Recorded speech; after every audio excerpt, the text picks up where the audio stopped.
Welcome, Underlords, Overlords, minions, creatures of Kairos and other realms. Welcome back in the dungeon. My name is Chris, also known as Memories in 8-Bit, and I've been invited by the nice folks of Bright Rock Games to show you the massive content drop that has just arrived for War for the Overworlds. Almost made the mistake. Almost. I didn't do that today on Twitter at all. But yes, we have a lot to show you today, and I will now actually call up Josh from Bright Rock because he has offered to be here as well to show me some of the things. So I'm gonna call him right away via Discord, and I hope he's gonna be joining me in just a second. Let's do that. Not hearing you right now, Josh.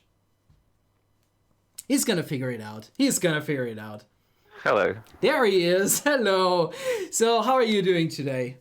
A bit busy. Very good though. Thank you. Busy. How about you? I can totally imagine you're busy. I'm a little bit nervous because I have a massive task at hand to show what is currently new in the game, and there is a lot. You guys have really outdone yourself, I tell you. Yeah, there is quite a lot. It's been quite a long time in the making, this update has. We actually started this before we started on My Pet Dungeon, which is kind of odd. My Pet Dungeon just sort of slipped in before this came out. I say before this came out, it was like 8 months ago now. So 8 months ago. 8 months ago. You know, it's kind of sad. You know, from my end, just to give you a little bit of background, that I haven't really followed the development of War for the Overworld as much as I wanted. I kind of just started playing it when it finally hit GOG, and you know, by that point, the game was already massive, and you guys were saying like, yeah, we haven't even begun. You know, there's like this huge thing coming, and yeah, I had the chance to play a little bit of it, and it's actually quite amazing, gotta say. Well, very glad that you like it. Hope everyone else does as well. Yeah, so I've just started the game, and as you can see, guys, the main menu has already changed a little bit. Everything is now a little bit clean, a little bit more organized, I would say. And I'm gonna be switching over right now to the single player. I'm gonna launch the Undergames campaign, so you guys can check it out. We're gonna be having a good look at it.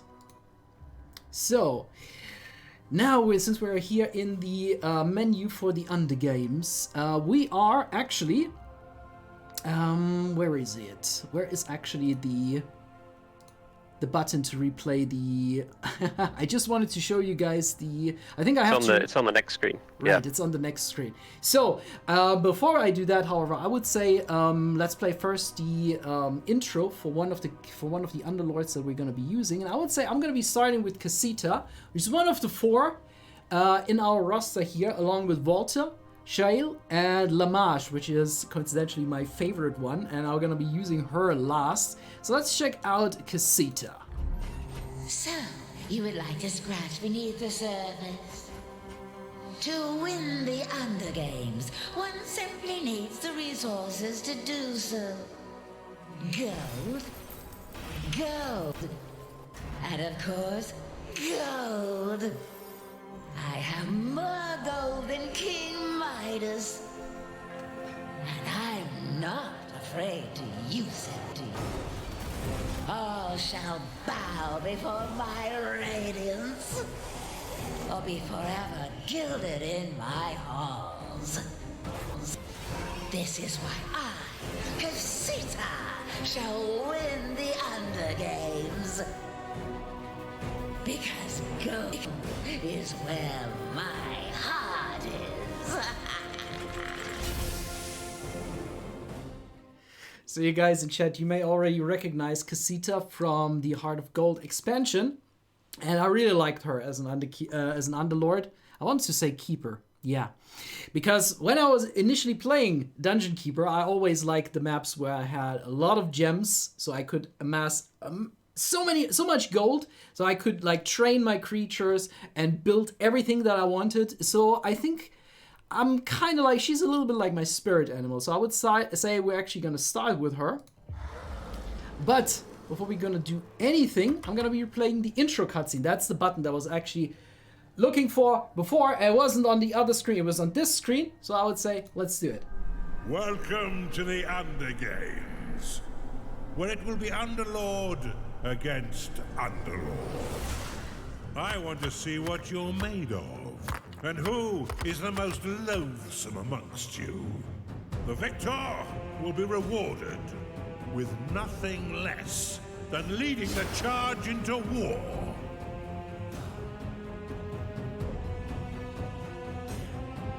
Who will win and who will lose? Prepare to make your move.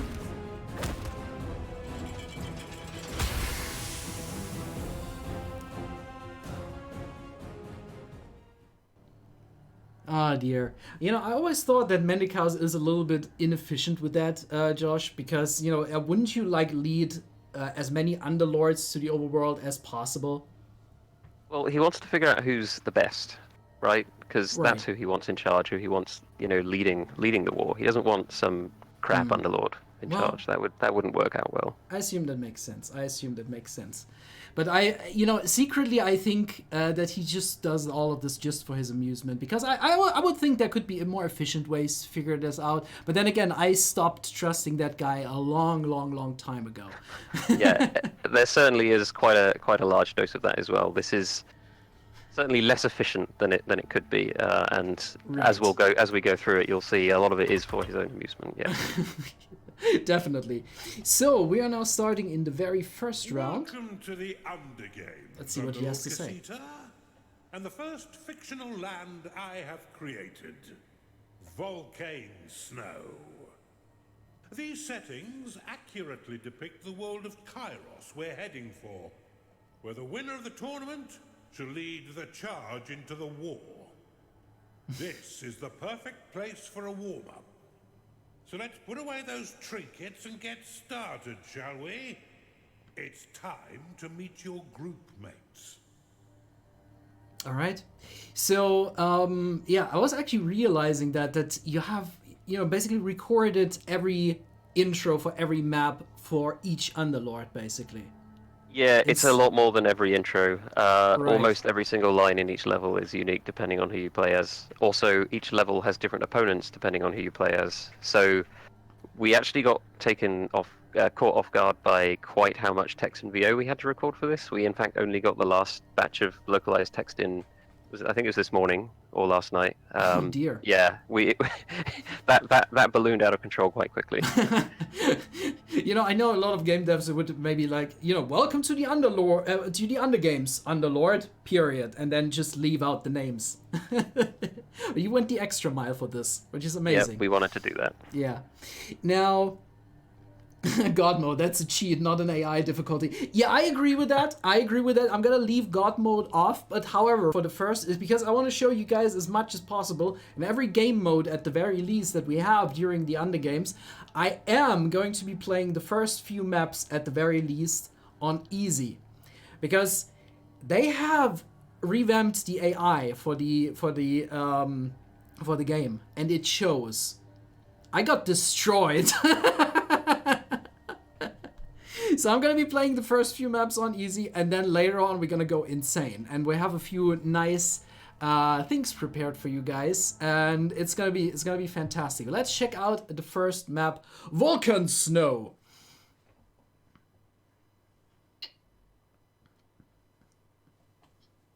But just in case you guys are wondering about the loading sequences, I'm running this game off an HDD, not an SSD just yet. I'm planning my upgrades very soon. But for now, we're gonna have to deal with it. Welcome to Vulcan Snow, where ice and fire live in pleasant harmony, the ideal setting for a warm-up. In this realm, instead of defending your dungeon core, you'll need to defend these 2 core shards. If you lose them, you will lose the match. Yeah. Claim the nether shrines, if you can, for they will send exploding banshees, slithering towards your enemy's shards. And take note of the indestructible corridors, which only let their owners' minions through. They will stand as long as their Underlord does. Destroy your enemy's core shards. Defend your own, Let's and just let's get get you this on going. your way towards the Undergame's trophy. Thank you, Mendicaus. Alright, so this is one of our first new game modes. Want to make the ultimate sacrifice. And I realized this is like a wonderful way of getting me to fight a war on two fronts. And yeah, let's actually map out a little bit here so we can see where we can build our rooms. And I'm probably gonna be as inefficient as ever. You have insufficient mana to cast that spell. But first, let's make a lot of workers.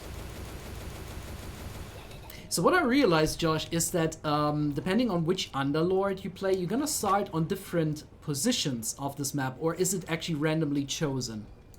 It's based on who you pick. So as an example, you're playing as Casita here now. On the left-hand side of the map is Lamarche. Alright. So if you were playing as Lamarche, you would be on the left, and on the right, you would have Casita playing against you. Right. Okay. Cool. Because I wasn't actually 100% sure about this.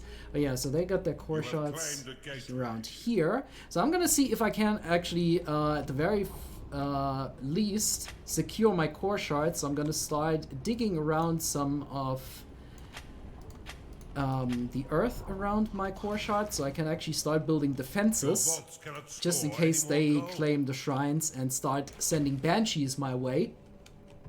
That took me off guard when I first played this. But we will cope. We'll have to. Okay. Let's uncover a little bit more territory here.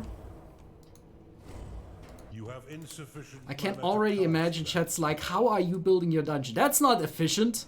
I never claimed I did. I can't, and I'm not.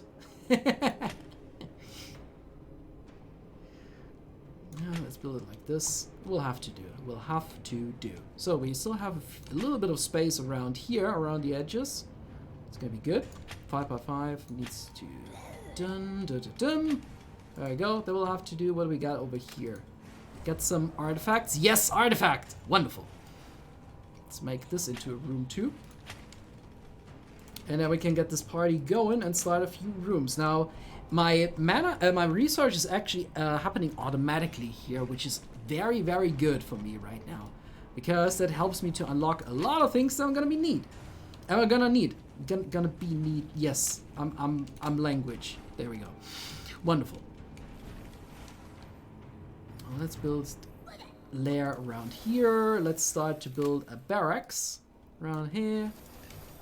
And I also want to build a workshop. Can't do that just yet. My foundry, not workshop. Foundry, it's called. Yes. Now, of course, since I'm playing as Casita, I already want gold shrines. Gold shrines left and right. Where are they? They must be here or somewhere on this map. Your vaults cannot I store think any you more might be gold. disappointed on this map. I know. Unlike in the main campaign, there is not a gold shrine on every level. Although we don't have it on every level of the main campaign. Right. Spoilers, I know, but you know, hope dies last. It's not like I have uncovered like every piece before. There are many artifacts to find on this level, though. Yeah. So if you look around, you'll find quite a lot. True. That's actually why unlocking the prophecy is one of my first actions. That's where I usually spend my first sin on. Oh, there is something here already, and I need to have an underminer for this, which I haven't unlocked just yet. Foundry There we go. upgraded.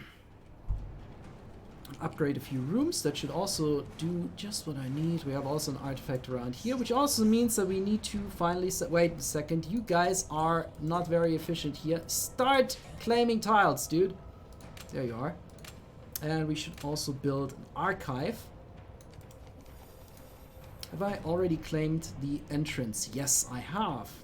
Let's increase the size of our foundry just a tiny bit. Your dungeon. Which now means that I soon can start building some defenses. Which I'm gonna need before long. There's also some gold that I want to have. I just dig out everything. Well, having walls is also kind of helpful for the efficiency of the rooms. You need At a least so larger I heard. vault. Sometimes I do exactly the same. I just dig out everything.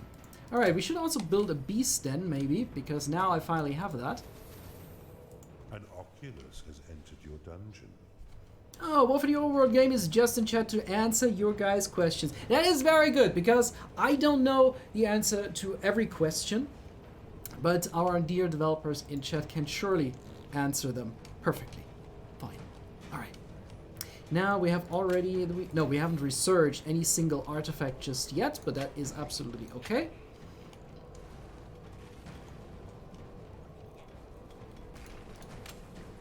So we have a Gnarling, we have a Chunder, we have cultists. What are you doing? What are you doing? What are you... This is not the time for sleep. This is the time for research. Go. Go forth. There we go. Wonderful.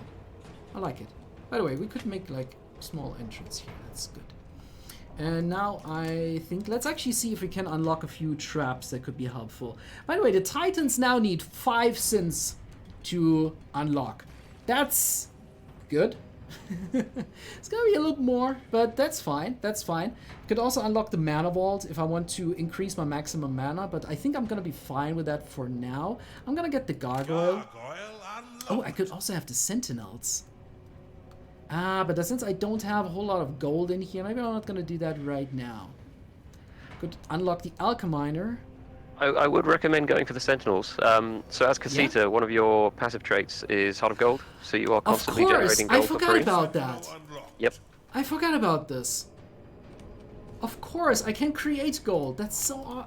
yes, naturally. Yes! Ha! Shows how much I still know. Nothing. That's wonderful. Alright, how's the research going here, guys? Artifact of gold. Nasty.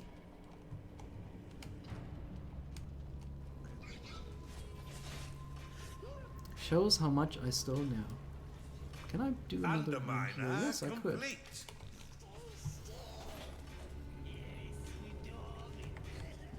Nightwolf, my memory is definitely not the best. You know that. You know that better than I do myself. I want to have a torture chamber. And I should also unlock the prison, but the torture chamber comes first because I want to have a succubi. And as many of them as possible. Always. Alright. I'm actually going to place a few gargoyles, actually. At least here on the choking points. Even though if you play on higher difficulty with the AI, they're going to find ways around your traps.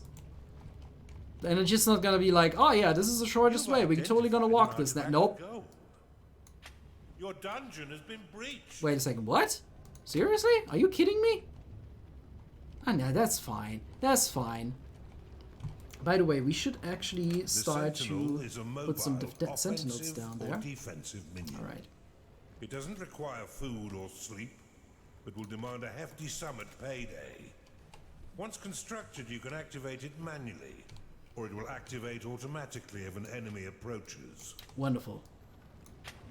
Yeah, see, since I got the tutorial right here, I haven't used those guys in a while. So long ago that the game thought it needs to remind myself of it. Ah, fantastic. Fantastic. Okay, Build good. a larger vault, Underlord. I'm gonna save, quick save right now. And I think here we're gonna be mostly fine, but I'm gonna be using some bombards here as well. Let's see actually what we got here. I don't remember anymore where they would mainly come from, but I think I should cover maybe all of my exits here. Oh, no, not 2 of them. 1 of them. 1 of them's more than enough. How are you looking? Perfect. I shouldn't lock too much mana, but I have a lot of mana locked from my workers. But that will change. Alright, the Underminer is complete. Let's activate it. And yeah, I think I'm gonna put a sentinel down here as well. Some of them at least. And a few bombards. Just to be sure. Gargoyle complete. Now this is by no means a good defense just yet, but let's see how it will hold up. We're doing good progress right now. Tearing everything down, and let's see, we're gonna need some new rooms. Because I want to have my succubi. There we are. Can't build that just yet, I don't have the money for it. I should maybe build a vault. Couldn't even afford that. You know what, Guild can be used to heal your sentinels or the Colossus, since they cannot be healed through conventional means. Good to get a big vault early on as Casita, because it'll slowly just fill up on its own without you having to do anything. She has the The passive guild doesn't gold cost any mana, regeneration. but instead consumes 500 gold from your vaults with each use. Alright. Yeah, see, this is usually, since I was playing a lot of the other Underlords, I was actually not paying attention too much on the size of my vault before. But now I need to do that. Okay, I think we can now fully build out the torture room. Are insignificant. And actually for that, I also want to have prison. Prison unlocked. Now, where do we put that? Yeah, I You've think any room will identified do. an artifact of sin. Oh, we have an artifact of sin. So we have also a few artifacts of gold. You've been blessed with an additional sin. There we go. Your coffers have been filled with additional gold. And I'm actually gonna wait As until another sacrifice sin is has entered unlocked so your I dungeon. can immediately build the Colossus.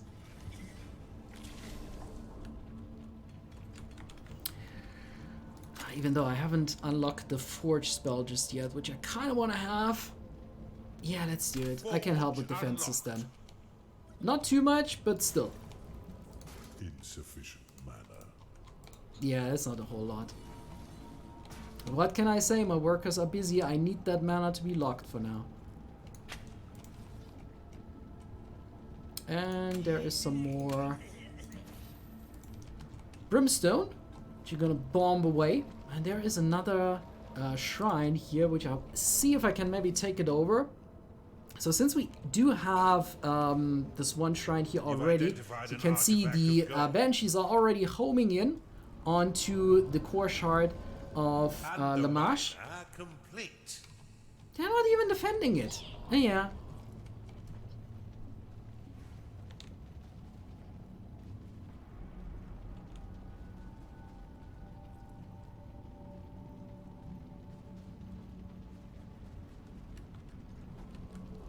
Yeah. I'm a little bit too fast for you guys, am I? I remember this, kickstarted it back in the day. Well, and now, today you are very lucky, Mork here. With the new content out, there is a lot for you to discover now. Yeah, if I've seen this correctly, the add-on is about $10, right? Yeah. Yeah. In pounds, it's. In pounds. Okay, let me go and get the pricing. I should know this. I don't. Right. I'm not 100% sure because currency conversion and all that. Okay. But yeah, as you can see, since we're currently playing in easy, guys, the AI is still holding a little bit back, but we will ramp up the speed as we go along. An Okay, enemy so is in summoning an US dollars, it is $10. Okay. In euros, it is €10, and in pounds, it is £7.20. Okay. Or £7.19. You know.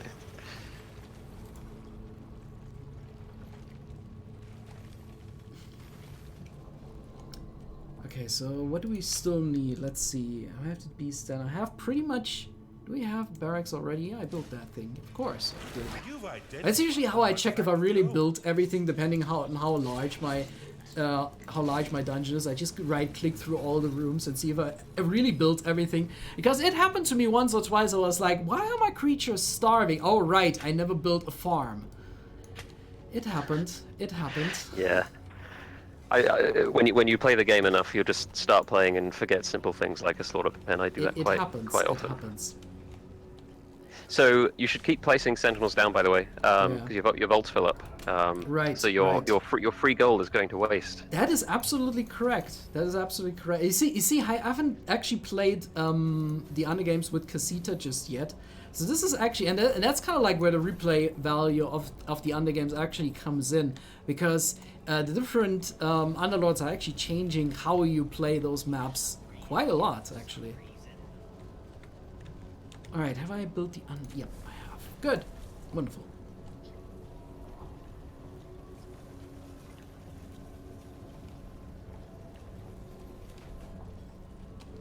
So there's a question in chat about the main campaign and about the ending of the main campaign specifically.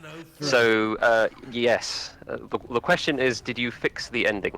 Yes, we did fix the ending. Your coffers have been filled with We essentially scrapped the old ending because it was not very good. It didn't work very well. It was very prone to bugs. Instead, there is now a very, very cool, quite long pre-rendered cinematic at the end. Oh wow. So the same guy that we work with to make the cinematic in Heart of Gold, which we really, really liked, we got in to do some new cinematics for the main campaign. So there's actually 3 new ones. There's 2 short ones in the middle of the campaign, one after level 5, one after level 7, and then there's a really, really big one at the end after level 13. That's along with the humongous list of other changes to the main campaign as well. We've added terrain themes to all of it. When you go to Raskos's Realm now, the 2 levels in Raskos's Realm, there's this wonderful new meat theme, which we'll see in the next level of the Undergames as well. We've also added the snow theme to several levels, which you're seeing now. There's an Onyx theme, which is in some of the other Underlord realms in the main campaign as well. There's new stuff like nice little intro sequences for units. Something you may have noticed watching over the last 20-30 minutes is when units now enter the dungeon, they have nice animations as they leave the gateway. Something which may have happened in similar games to this game in the past. So now in the main campaign, when the units get introduced, the camera zooms in and it looks at it and it's all nice and pretty. What else? What else? There's so many things that have happened to the main campaign. It's quite difficult to keep track because we've been doing it for so long. I was telling Chris earlier how much we've struggled with patch notes because, like, how long we've been working on this. It's really difficult to figure out what's a change from the live build and what's just a change we've done internally. So the patch notes are coming later today. They might be live already. I am not sure, but they're not complete, and they're probably never going to be complete because it's just impossible for us to know really what is new and what isn't new. They are relatively comprehensive. They were 14 pages long earlier today. They're probably a bit longer than that by now, and we thought that's probably a good place to stop. But yeah, there's a lot in there. The update is quite big. It's massive. All right. Your vault is emptier than your head. Your coffers Don't you talk about my head, Mendicals. God damn it. Alright. So there is... Oh my god, there are still so many artifacts lying around here. My workers are having the work cut out for them. I want to make more, but I have too many already. It seems a few of them died. Oh yeah, we're having work here. That's wonderful. I'm gonna actually let the Banshees do their work because I think they do that much more efficiently. Why shouldn't my minions actually work for that? We have an artifact of construction. We don't need that right now. I mean, I could still build like a mana vault if I wanted to. Do I have that unlocked? Not yet. But now. Mana vault unlocked. So there's another question in chat. What Underlord would you suggest for the first playthrough? It depends how much you have played the game before. Shale and Volta are probably the simplest of the two. Shale is focused around beasts. To play Shale on a basic level, you just build a very large beast den, and then you get a lot of beasts. We'll see when we play Shale later quite how many beasts you get and how quickly they arrive. And Volta is actually pretty cool as well. So Volta has the golden mana cost of his defenses half, and his defense parts build in a fraction of the time of defense parts for other Underlords. So what you'll find is when you build a sizable foundry as Volta, all of your Chunders arrive, and you go look at your foundry sort of 10 minutes later. Even if you have a bunch of blueprints around, the entire foundry is completely littered in defense parts. You will never be short of defense parts as Volta. Yeah, I was actually realizing that when I was playing, I was playing like completely with defenses. That's a really cool thing. It's quite fun to just sort of creep across the map with defenses, right. Especially with some of the new defenses we've added as well. The Storm Vortex especially is quite fun to play with. Oh, look at that! They actually have finally started to build some defenses here against my Banshees. They're not very good at hitting them though. Oh damn it! Collided with the wall. Well, here goes me with my big mouth.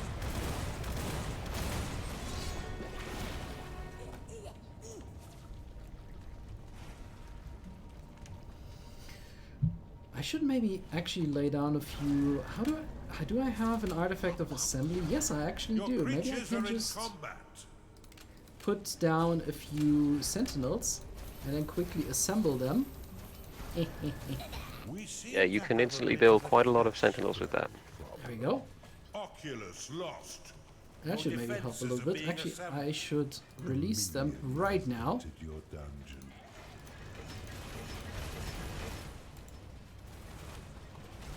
I actually kind of put them down now as cannon fodder. I should really like put my creatures in there because they have higher level already. But let's see what they can actually do. It's been a long time since I last played Heart of Gold. Yeah, because I'm not really sure if they can actually keep the pace up against those defenses too much. But then again, I have a spell with which I can heal them immediately. Yields.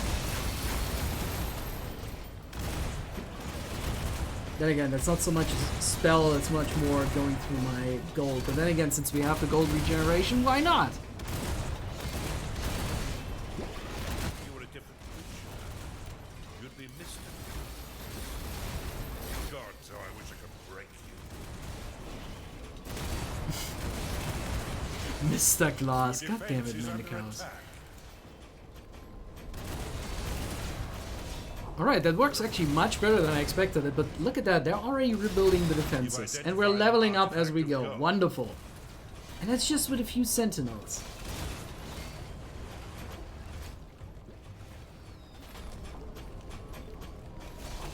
Yes, that works just An enemy has perfectly for me. summoned a behemoth. Okay, now let's hope they're not throwing the behemoth at me right away. Your minions are in combat. Yeah, it's really a thing. I could like spam sentinels till the cows go home, but I think everything. The only thing that really keeps me back is the mana lock that they are inflicting for that. So I may not be able to use spells as much as I want to later on. So sentinels don't actually lock mana. That's your workers. You can build as many sentinels as you want, as long as you have gold. The only thing you need to keep an eye out for is the payday. When you start having a lot of sentinels as Casita, your payday can get to like 100,000 gold. Yeah. So be aware and have a large vault. No mana lock for the sentinels. I forgot about that too. See, that's wonderful. That's wonderful.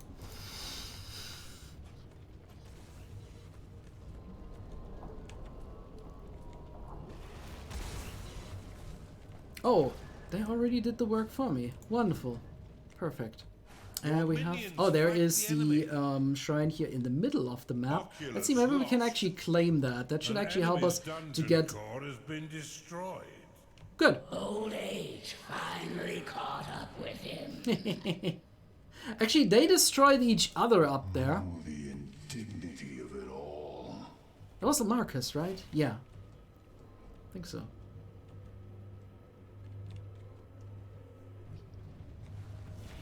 Wonderful. Perfect. Okay, let's mine some more gold. Yeah, I really need to... What I'm gonna be doing, I think, is... I can't really do that too much right now, because I put my tavern down here, but maybe we still have a little bit of place for that. To build a larger vault. Because, yeah, I'm definitely gonna need it.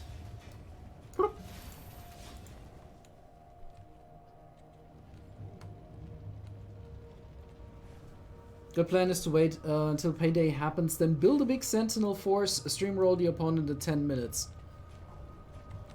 That's a very good idea, actually. You can send them in like crazy.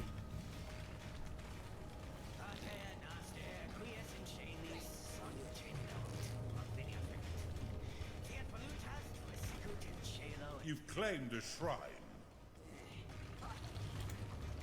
Not sure anymore. Did Casita regenerate gold during Heart of Gold as well?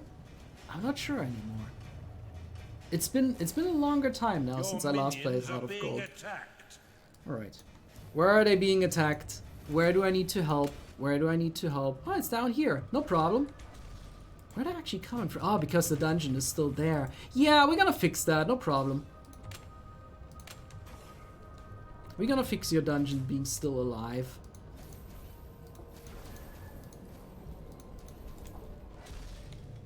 Underlord, your dungeon is being bombarded by banshees. Is it? Your creatures are in combat. I'm not that afraid of that though, because we only have one dungeon shard left. that we need to defend. And actually, my dungeon shards are still looking fine. Pristine, I would say. Yeah, it was added for the undergames. Yeah, I thought so. I thought so. Okay, and we are done claiming this shrine. Wonderful. So now I'm actually going to start adding a few sentinels around this one, just as an extra defense. Your minions are in combat. Your coffers have been filled with additional gold. You have been blessed with additional mana. Nice. Sentinel Nice. lost. I don't even care if I'm losing sentinels right now. An enemy is claiming your shrine. No, that's not nice. That's not nice. Give me that. Give me a few creatures. Drop them. Your creatures are in combat.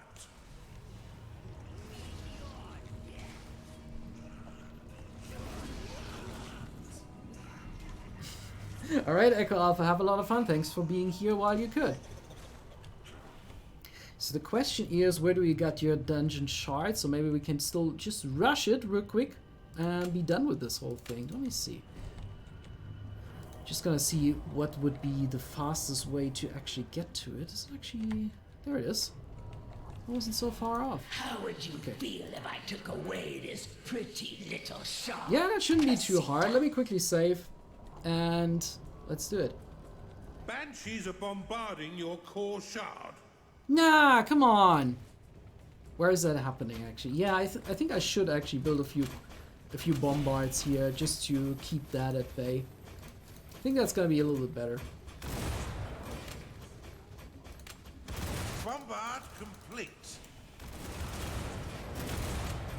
Underlord, your core shard is being bombarded by banshees. And the bombards still have a terrible aim. Not enough mana. I don't mind. I have too many core shards right now to actually care about that because I'm just gonna do a rally now of everything that I have. Bombard complete.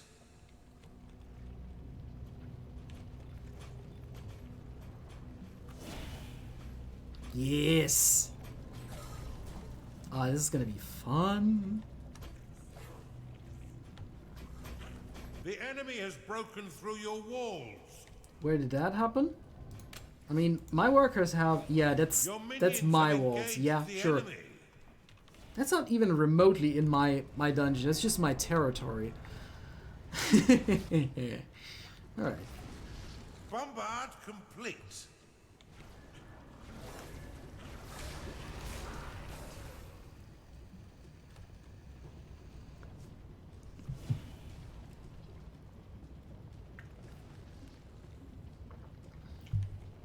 Okay, seems good. I'm just gonna... what the hell? Rally. Bombard complete. Where the hell, guys? Where are you going? Don't go away. Ah, have you found an enemy over there? Ah, it was a Banshee. Yeah. Just went down there. Cool.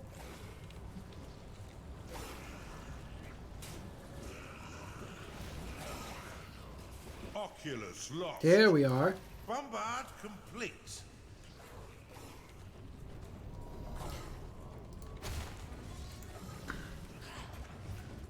I think that's enough for the regroup. Your minions fight the enemy.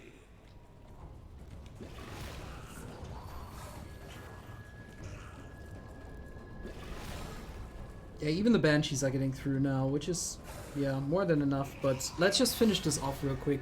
And I'm actually going to be switching over to another Underlord for the second map.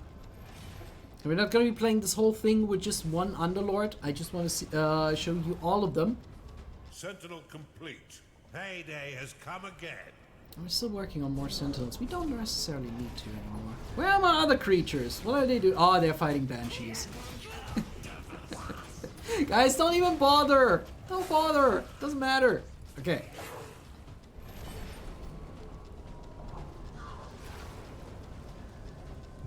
Sentinel lost.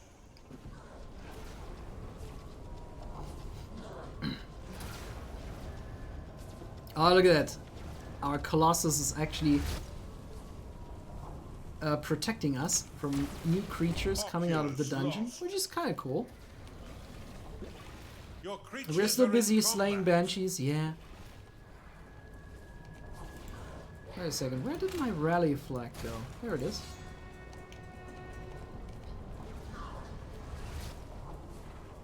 Can you change Underlords between maps? Miracat, no, not necessarily. It's just that I have unlocked quite a few missions already. So I'm basically just playing on the different trees of the different character progressions. An enemy's dungeon And there we card are. has been destroyed.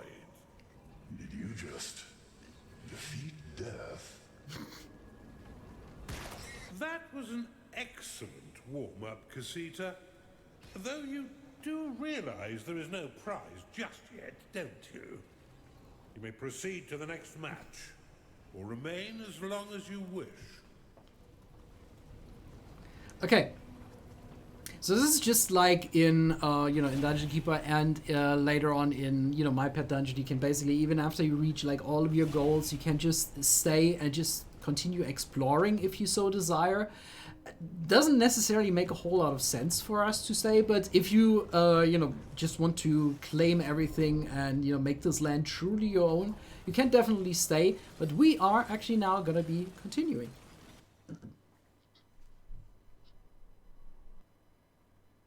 Lamarche and Rathgos were seemingly blinded by your radiance. But that was only a warm-up. Looks alone will only get you so far in the Undergames. If you still think you have something to offer, then let us continue. And we're gonna be doing that, but not with Casita. We're not gonna be changing. But who are we gonna be playing? Oh, not completely. I just want to see. So who? Let's see. Actually, I want to make sure. I think we're gonna be continuing with Shale because I didn't make a whole lot of progress with Shale. So we can play the second map with him. So upgrade to beast then as early as possible is the strategy to gain access to your entire arsenal of beasts. Ensure you build enough arenas to keep your army of beasts training constantly. Good offense is best defense. Be sure to catch your enemy by surprise before they attack you. For your defense capabilities are limited. And you can also see it basically, the difficulty of this Underlord is marked as easy. So traits, the swarm beasts spawn faster and greater numbers with a variety of mutations. Only basic defenses available.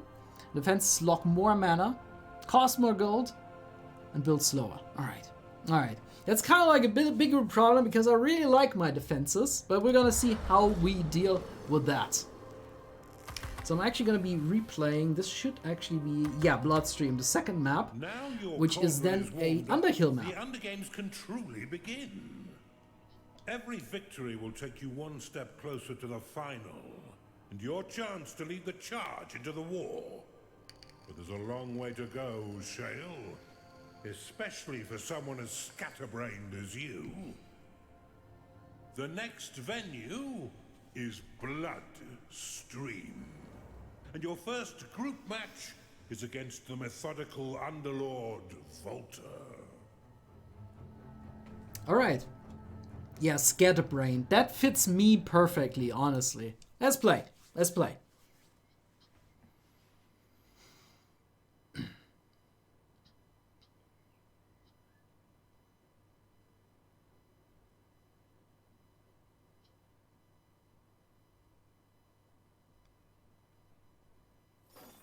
Welcome to Bloodstream, where the rivers will soon run even redder. Here, you must prove that you are king of the Underhill. You can't directly assault your opponent's dungeon core. Instead, claim these Underhills, which in turn will blast the enemy's core.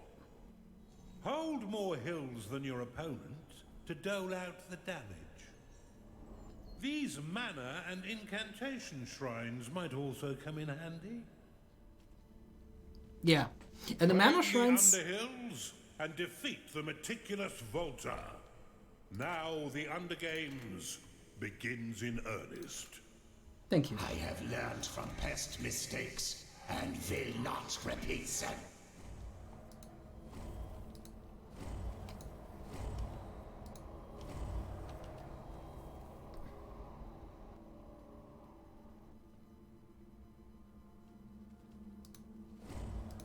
You have discovered a gateway. You are out of mana. All right. Those wacky Germans. You tell me. So if you haven't actually figured it out from my accent, I'm actually from Germany. Mana to cast that spell. Alright, so I've never actually played focused on beasts. Beasts is always like, you know, since you can't really save them when they screw up, I've always been kind of like, you know, treating them as cannon fodder, more or less. So this will be actually very interesting. And I think... Yes, Josh? I was going to say, the good thing about playing as a Shale is that your beasts respawn at a rather absurd rate. So, you know, you can throw them into the meat grinder and it's not much of a problem. Awesome. So I haven't actually figured out how to structurize the rooms here just yet, because it all looks like spaghetti. Yeah, this is also not going to be the most efficient dungeon that I've ever built in my life, but when does that happen anyway? So let's just build something.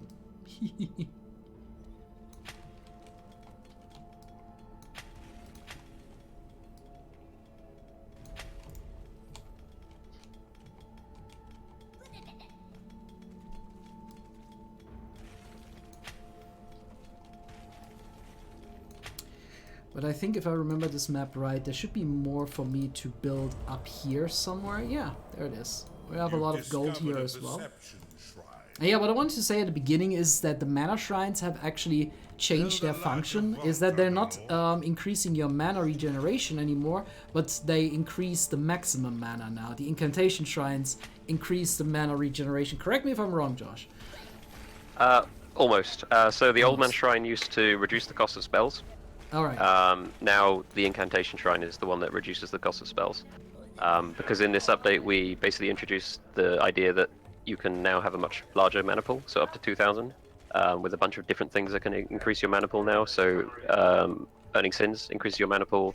The Mana Vault construct that you looked at briefly in the previous level, that also increases your mana pool, and now the Mana Shrine does as well. Fantastic. Okay. Crumbs, it is still a little bit dark, but that could be mostly because there is still a lot of fog of war everywhere. So,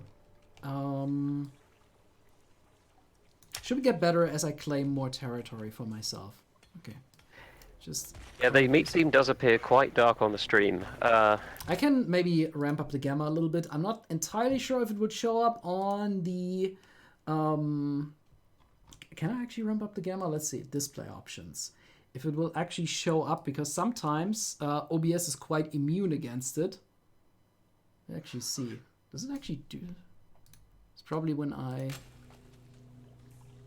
don't think it did too much.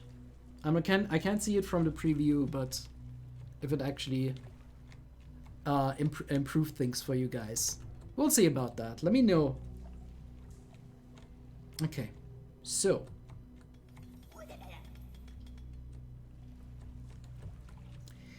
Actually, I should maybe create a few more workers, because especially at the beginning I want to have as many in my workforce as possible.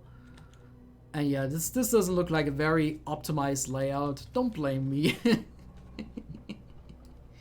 Alright, can you use this? Use this.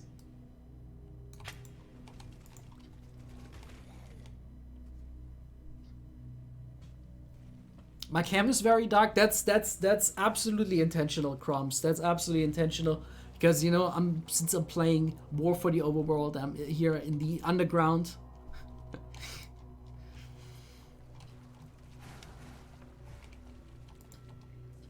All right, let's see. We maybe need a few more. I want to have the sanction, and I should also these. All right. Beast Den upgraded. All right. So now. I'm just gonna wait a little bit so my creatures, my workers can actually claim a few more tiles. But down here I should probably build an archive for starters. Maybe gonna build like a prison and torture room, something small down here. Here could be great for the beast den, because we have like a lot of spaces here for that.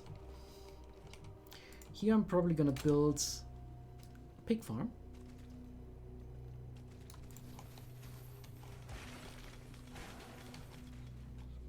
So let's see, I also want to have a full tavern. Unlocked.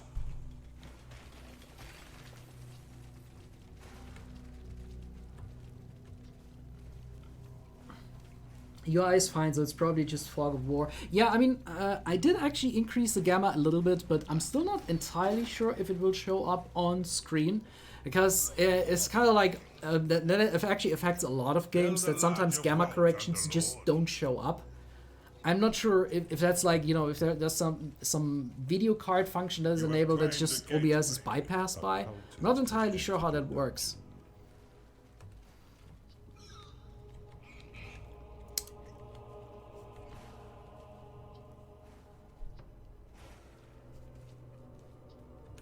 Okay. Come on, work! Useless creatures. Where the hell are you? Give me that. There. Claim. Claim. Gamma did help. Alright. That is fantastic. Alright, so do I need something right now? Before I wait for the Archon? Do I actually need to unlock the sacrifice? Because I want to try that out. Not entirely sure if I need to actually unlock the sacrifice. Because I haven't... Shame on me, I haven't actually tried that out before. But I am. I am going to be doing that now. But we want Tavern. And I've unlocked it. I'm just blind to see the icon. That's good. Yeah, we'll have to do. Alright. Beast Den. Come on. That's a little bit too large for us right now. We don't have the resources for that just yet. A Skarg has entered your dungeon. Beautiful! Hello, Skarg! Yeah, that was actually fast. It's just a very temporary vault. Gonna see how we do that as we figure out what kind of resources we still have on this map. But now I'm gonna be increasing the beast den a little bit. A Bathu has entered your dungeon. Nice. So, You've claimed the perception. we got this, we got this, we got this. We still need a barracks.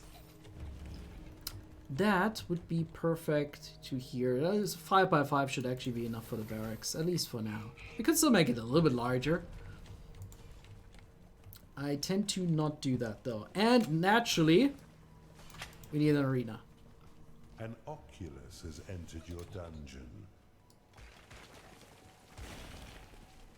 An Oculus, or like how I like to call it, Fly A 2.0. Skarg has entered your dungeon. The Oculus is a lot more useful than the I Fly. know. See, I thought I could bring you out of the lurker mode right here with that. Yeah, well. Yeah, the Fly and the Firefly were immediate discards in Dungeon 1 and 2. So the map objective, Crumbs, is to claim the Underhills here. It's basically a spin on King of the Hill. So the more Underhills you have, you will actually start inflicting damage on the other dungeon cores.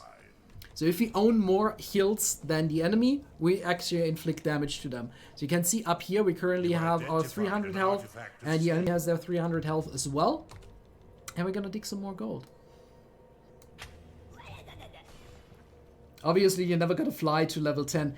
I actually didn't. They never survive that long in my dungeons. I'm sorry. Darling has entered your dungeon. It's payday.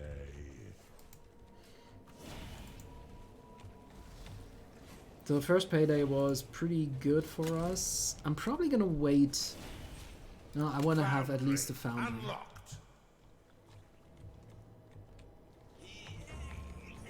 You've identified an artifact of workers.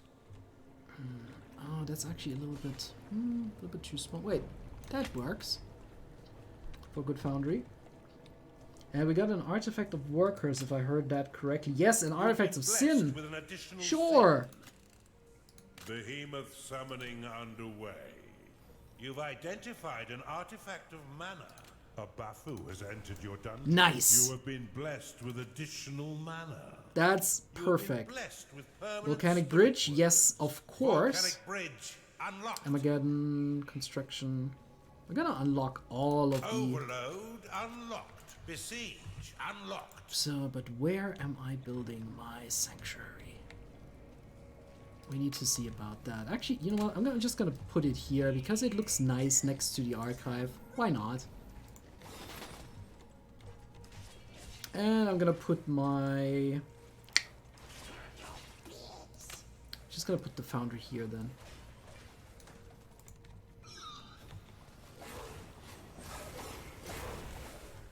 So I could still crave out a little bit here, just maybe make this a little bit larger.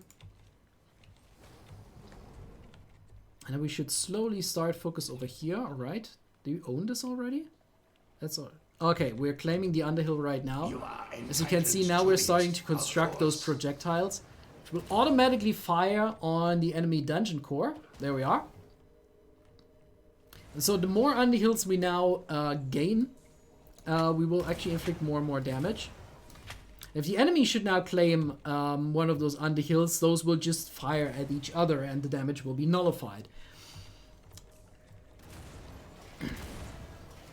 I will still build at least a few traps around here. How many traps do we actually have? We have at least bombards. That's something. It's not much, but it's something. Alright, we have a lot of gold here, which I'm gonna dig out. So it's another shrine. Amazing! Yes, and since we now have the volcanic bridge, we can actually claim new territory rather easily without dumping too much money into it. It's just gonna cost us some mana. That's okay. That's fine.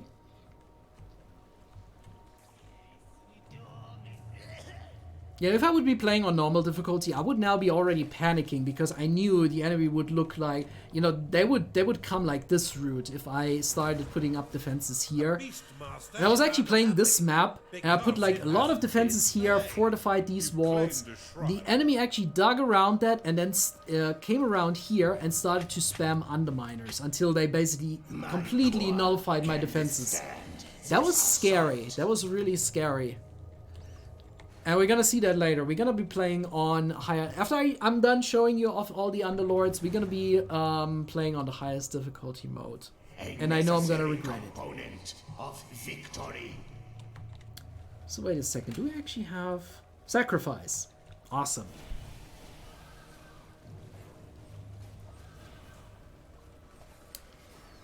Cause Josh sent me something. Everything is unfolding We have a according Molten Yes, I did. to my plan. We have a Molten Skark. We have a Terra. This is only the beginning of your collapse. And do we also have a Screecher? We have a Screecher. Alright. An enemy is summoning an eternal. Yeah, let him summon. Let him summon. Alright. Alright, You've where's my... identified an artifact of sin. A cultist is There we are. unhappy because it hasn't been paid. The Wait, Beastmaster has why are they entered happy your because they haven't dungeon. been paid? We have gold until... Nah, I don't care. Let them be unhappy. So I'm gonna be starting... do we actually start the ritual first and then put them in? Yep. Yeah, so you start the ritual, and then just drop 3 units on, and then it automatically completes itself. And Awesome. if you happen to correctly put in the correct recipe, then you'll get something. Alright. So Molten Skark, a Terra, and a Screecher. Because it hasn't been paid. Let's do that. Let's see what we get out of that. Thank you, Underlord. A minion has entered your dungeon. Who are you? Wait, who are you? A baby moth. What? Who?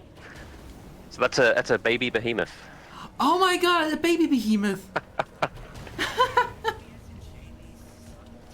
So there are a bunch of recipes that we've added to the sacrifice ritual that let you access sort of all sorts of random crazy units that we put in some of the weirder modes. So like when we added Crucible and My Pet Dungeon, we added Right.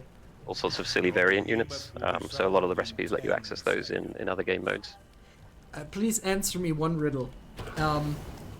Wait a second. They have actually claimed. Yeah, we need to claim some Underhills now because they have claimed 2, and we're taking damage. No problem. It's just one thing. I can also summon Democorns, right? You can summon Democorns, yes. Yes. That's fantastic. Democorns are expensive. Let's put it that way. Okay. Well, I didn't expect anything different.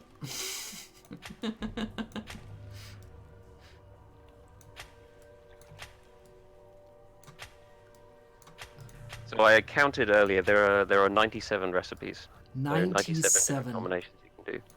We've also made it so a lot of the recipes have sort of room for error, sort of wiggle room. Okay. So every sacrifice requires 3 things to be dropped in, but you can do it in any order.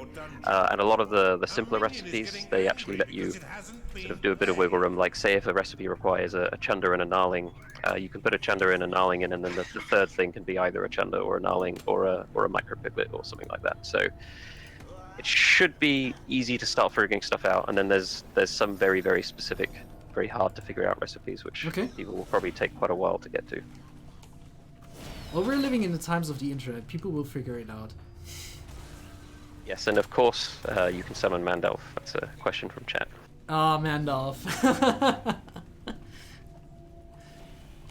Alright, so I'm just gonna take my beasts right now. I'm just gonna take them to one of the Underhills right here, and hopefully my workers will actually be able to keep up and claim some territory behind me. So they're not actually defending this here very well. Oculus lost. Yeah, my workers are already working on it. Because it hasn't been paid. Please, please, please keep the recipes secret. Don't post the master list. We definitely will not be posting a master list. There are hints. We've posted a couple of hints in various places. Okay. If you continuously fail to sacrifice anything correctly, Mendikaus will, after insulting you for a while, he'll start giving you some hints as well. Okay. But they're quite limited. You do need to figure out like the vast majority of it for yourself. All right. But yeah, I assume there will be like I mean it will show up on a wiki eventually, I assume.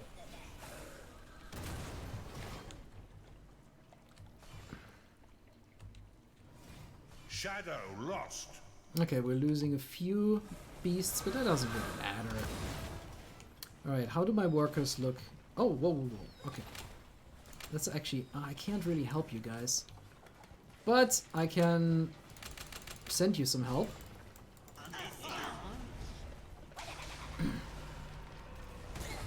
That's something that I really miss, being able to toss the lighting everywhere.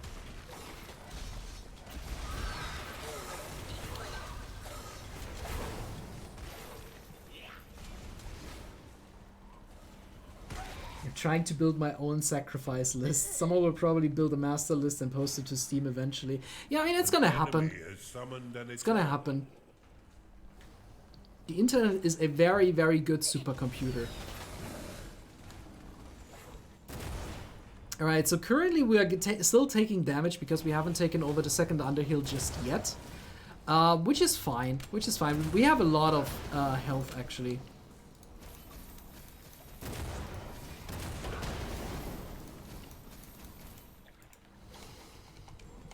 And right now I'm just...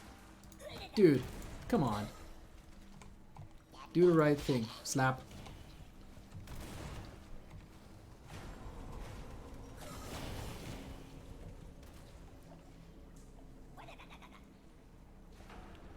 That's fine, of course. There has to be some secrecy, otherwise the fun gets sucked out. Yeah, I totally agree with you. I totally agree with you.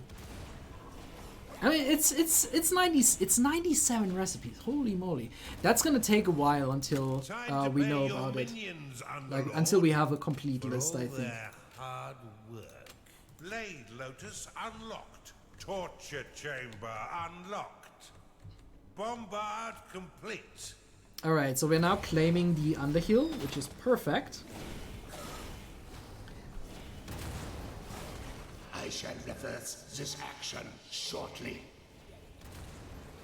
Alright, Walter, now you're taking some damage.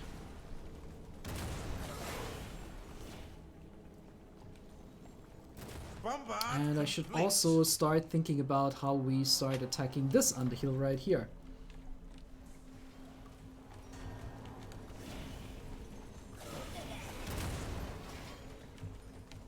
And I'm just gonna take a few workers.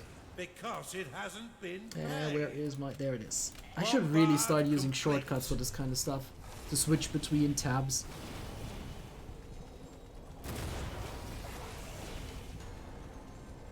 You can summon every unit in the game, apparently.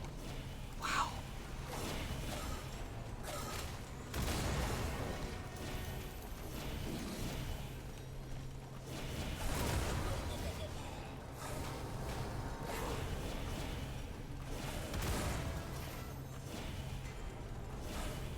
I'm gonna probably put like a Blade Lotus here on the bridge. Do I have the... Oh, the Forge spell is locked. God damn it. Okay, doesn't matter. One of your minions is angry because it hasn't been paid. Yeah, that's fine. You can go home now. Is unhappy because Yeah, it see, as has soon as no I send name. them home, we're coming into trouble again. That's fine, though. Our defenses over here are already been built, which is fantastic. Your minions are rebelling, Underlord. Wait, what? Your minions fight the enemy. You have discovered Just because a I... gateway. God damn it. Well, it's just a level 1. Beastmaster lost. Not terribly afraid of that. You have claimed a gateway. Yeah, see, now they're rallying here again. Because, of course, I just drew away the rally flag.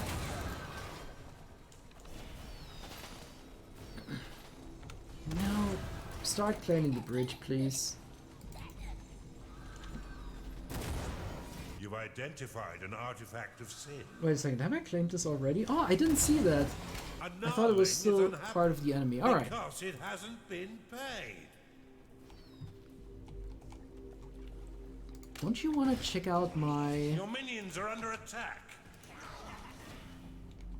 You can go and take gold whenever you want, dude. Yeah, there you go. I'm not fighting you guys. You can have your money if you need it. Bam. Alright. Let's get the volcanic bridge. There we are. A cultist is unhappy because it is tired. Oh, there is a new portal around here. That's fantastic. Gateway. Yeah. You've discovered a perception shrine. So the hills shoot each other, so you don't get damage until damage the enemy unless you own the majority of them. Yes, exactly. That's how it is. If only one of them is claimed, you immediately well, if you claim one of them and none of the others are claimed, you will automatically damage the enemy. If the enemy claims one, shoot each other, damage is nullified, and then as soon as the majority is owned, you will start to inflict damage again. See, now I'm owning actually two, so the middle one is shooting the one owned by the enemy, Angry because it hasn't been paid. and the other one, the one that I claimed the very first time, should be shooting right the other enemy dungeon core. There we are, and people are still getting angry. Is unhappy because it is tired. Oh. Something is wrong with my I don't think those creatures know how to... Wait a second. Did I never build... Oh. Oops. Your minions are turning mutinous, Underlord. Oops. Your minions are being attacked. Did I tell you That's earlier? not very nice of you, you know. Yeah. I Those start to realize... poor minions. I start to realize... Yeah. Excuse me. Excuse me.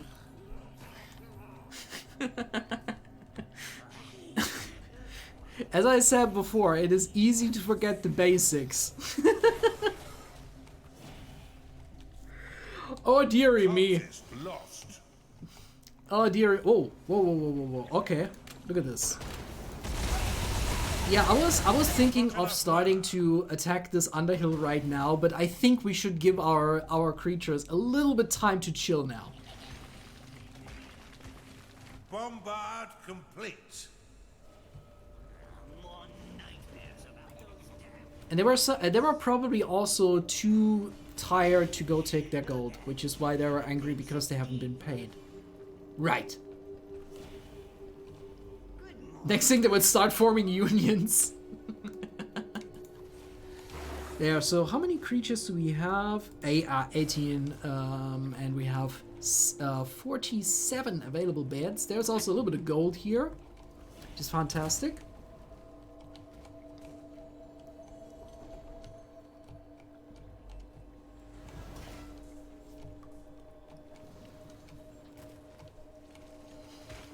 But we could... The demonic pony rampages through the ether. Aw, where is it? It's probably a demo. Whoa, whoa, whoa, whoa. What do we have down here? What do we have down here? It's another artifact.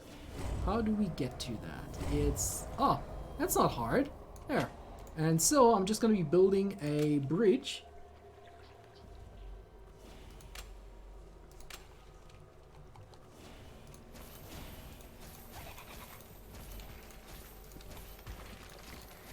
I know what you guys thinking. I know what you guys thinking.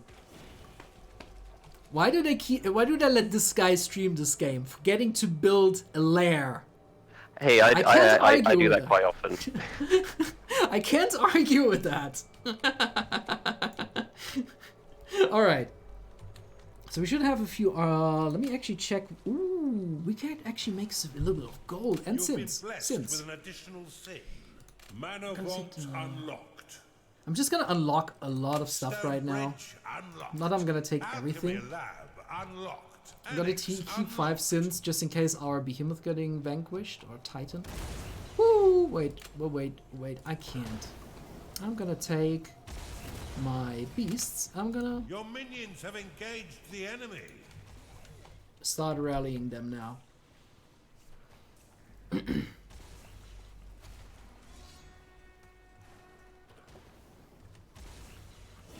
Thanks for the work on the games, guys. It really shows. That's... Thank you, Jared. Oh, even though I'm not really part of the devs, but I'm happy that you say that. Because Jared is actually one of our volunteer QA testers, and they have been very, very, like, immensely helpful over the last couple of weeks. So massive thanks to them. That's wonderful. Okay. So we are now getting to the third, to the third Underhill right now. Sending in my troops. Still, see, that is why my imps are getting holed up here. Artifact of experience. I'm gonna take that right now. Your units have been blessed with experience. He's noontide slave.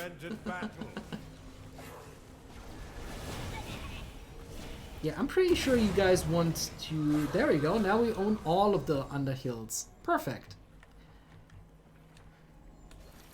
So that should actually put a dent into them really fast. Complete. You have been blessed with an additional sin. Okay, I'm also going to build some stone bridges right here to build a few other defenses as well. On top of that, I'm not really expecting those defenses to hold up, but just to, stagger. And we have another artifact of experience, which I'm going to apply right away. Your units have been blessed with experience. I should also see if I can maybe... Oh yeah, we could build like a vault everywhere. You've discovered a perception shrine. Your coffers have been filled. That saved me from the payday right here. Perfect. Let's go here because there's another artifact here as far as I can see. Alright, we can get rid of the beast rally right now. At least we should be able to. You've identified an artifact of gold. Let me go scouting a little bit. How about that? Whoa. Payday has come again. Dude, you need glasses. Whoa! Where did that come from? I don't care. Complete. Josh is still lurking in the chat. Discovered a gateway. And also here on the call.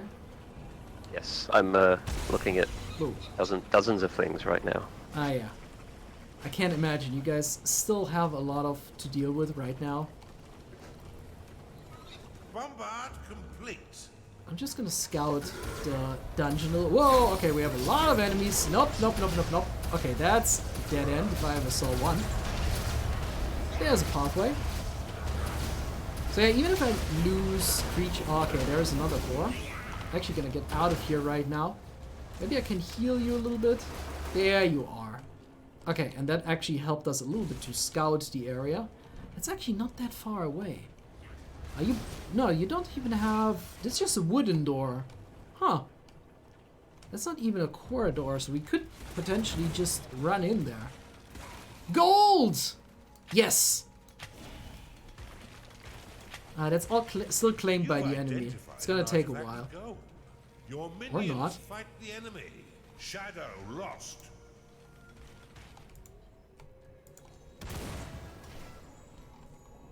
Yeah, see, that is what I thought. Ah! Fantastic.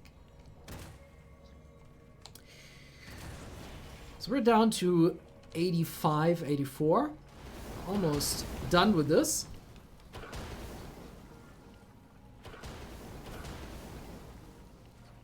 There should be a way to check which buildings you have built. I always forget something else. And that is why I usually go through and then just right click on all of the buildings. And if there is something that you haven't built just yet, it won't do anything when you right click on it. I agree there could be like maybe, you know, maybe a checkbox or something like that that indicates that you have built it. But it's a way to do that. I remember in Dungeon Keeper 1 there was when you hovered over a building icon on the hotbar, it would highlight and make it flash on the minimap. But this works just as well. So you can immediately see when you have built something. Okay. Yeah, now we got something going on here. Skarg lost. Let them go. Can the core be damaged by minions in this mode? I'm wondering about that. I don't see any like hardcore defenses. I should be able to do that. You cannot directly assault the dungeon cores in this can't. mode.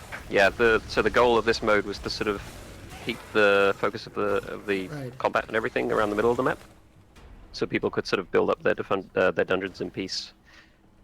Okay. Bombard complete. Because I'm actually not seeing like a one of those impassable doors around it. But there is a shield around it.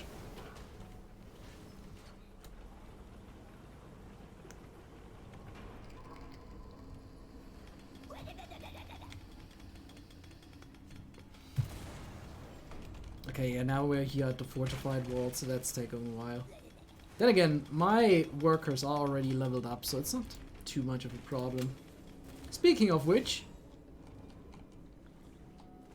where could I still build like something or just store my gold? How are you guys doing? Perfect. Could totally build a vault right here. I want to build vaults always like in very back of my dungeons, so just, you know, somebody claims my vault and I'm gonna be very sad about that. Right. Oh, there we go. We did it. Dungeon core has been destroyed. Okay, that was quicker than I thought it would be. Shale unhinging Volta. You've conjured a miracle. Yay!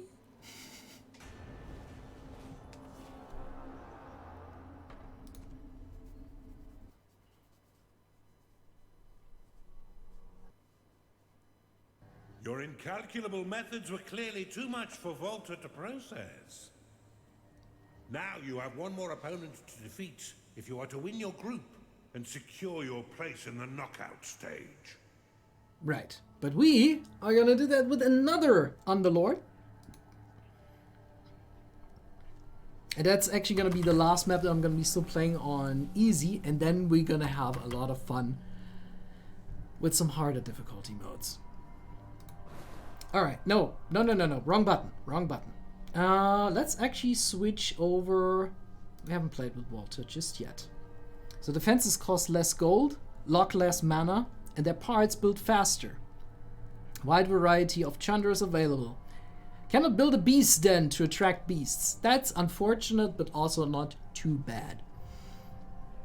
Your defenses are cheap, Unlock very little mana. Don't be afraid to cover the entire map with them. We'll be doing just that.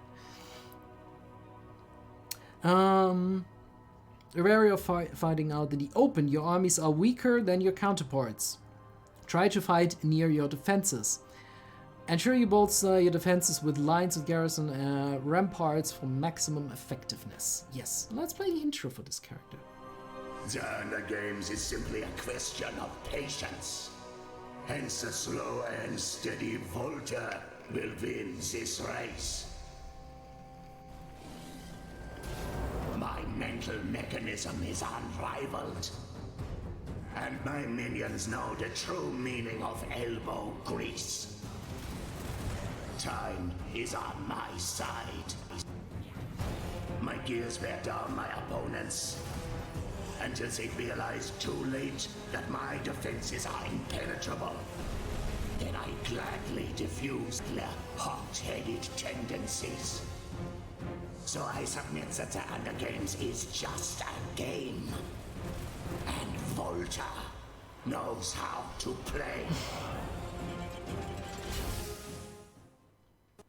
It needs a beast then when the air is filled with toxins of the many flatulent chunders. Okay, let's move on. Let's do this. And the third map, let me actually see that I can do this right. So this would be then our third map, which is Rock Hard. We will. Let us see if your victory over Shale was a fluke. Can you now best the mighty Draven in single combat and triumph as winner of your group? The venue is Rock Hard, befitting of the difficult terrain you will encounter in Kairos. Okay. So let's do that. Play.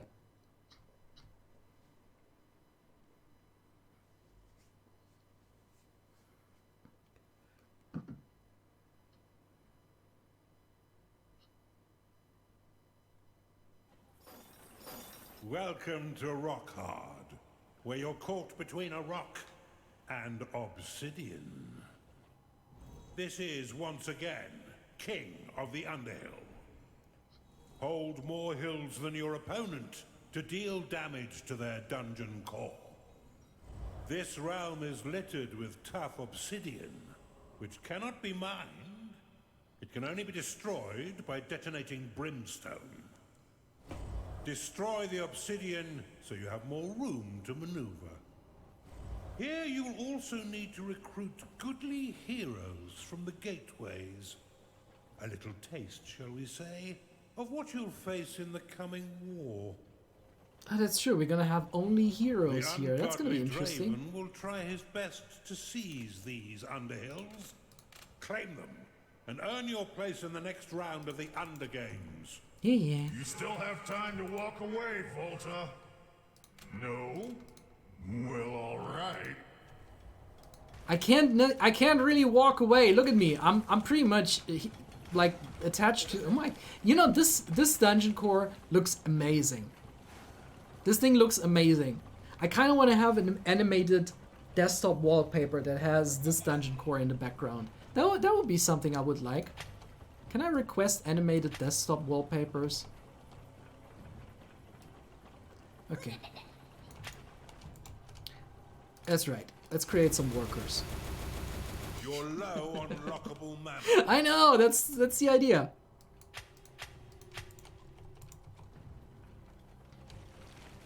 A lot of this realm you don't actually have to mine out. You can just use the brimstone. Just bomb it away.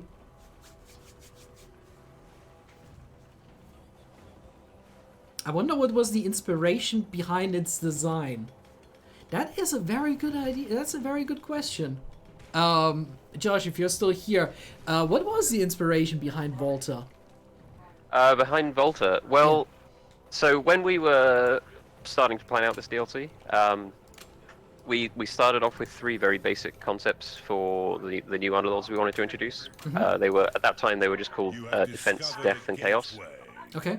So defense ended up being Bolter, death ended up being Lamarche, and chaos ended up being Shale. And essentially, it was defense. We wanted to have super heavy defense focused, new cool defenses to play around with, that kind of thing. I see. And people have always asked us for a sort of steampunk themed Underlord. And we just sort of tied all these things together. One of the voice actors we work with did a cool German sounding accent, and it just sort of worked basically. That makes sense.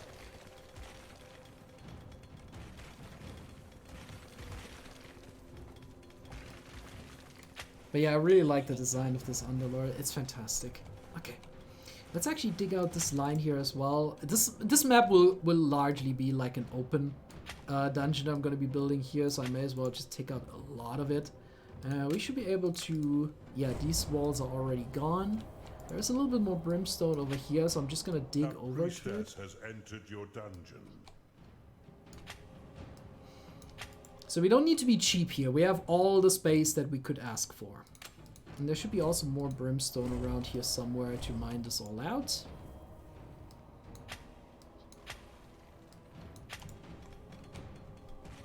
Please, not the bards!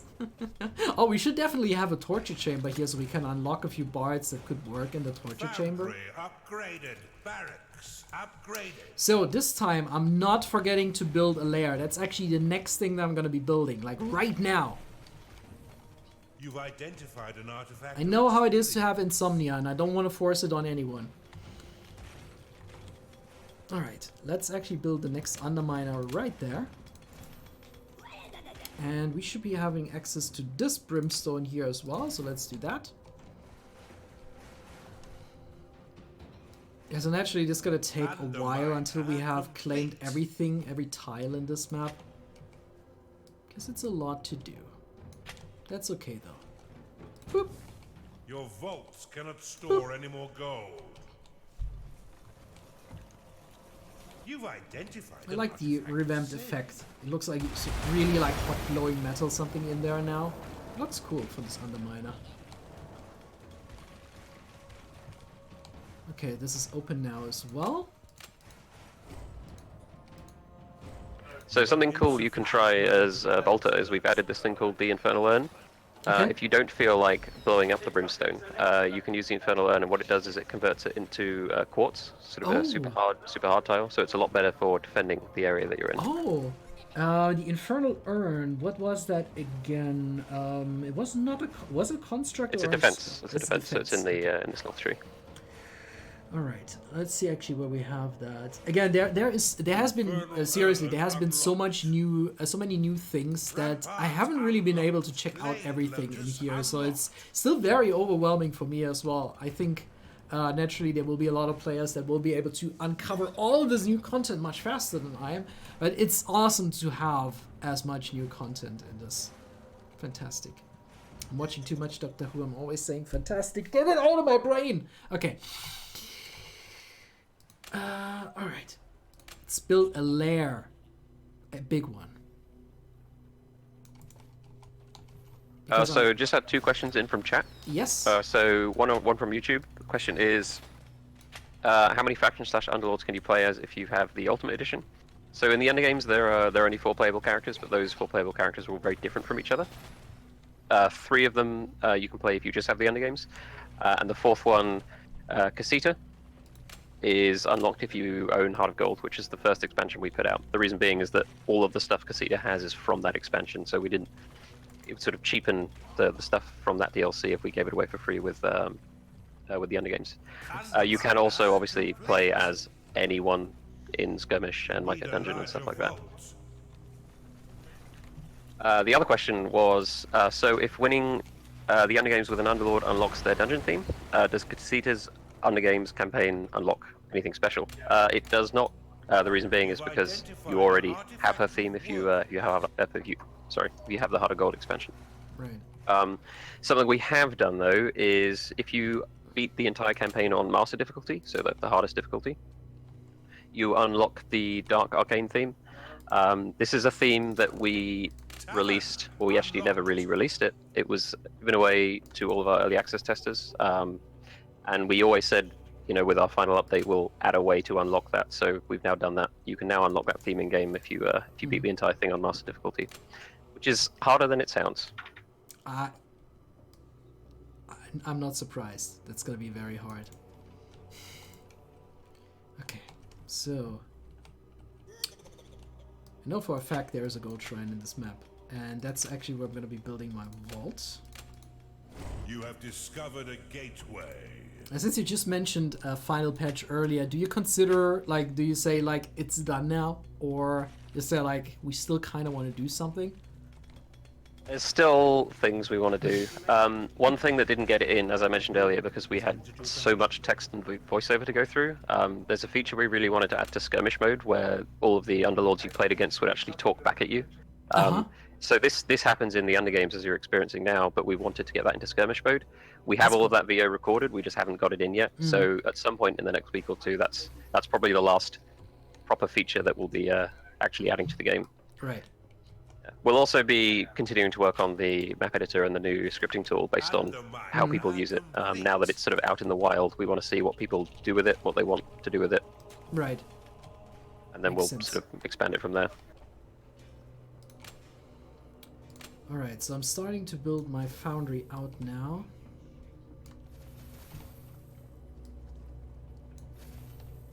Gonna make it a little bit larger since we're now very defense-based. That should be enough for the start.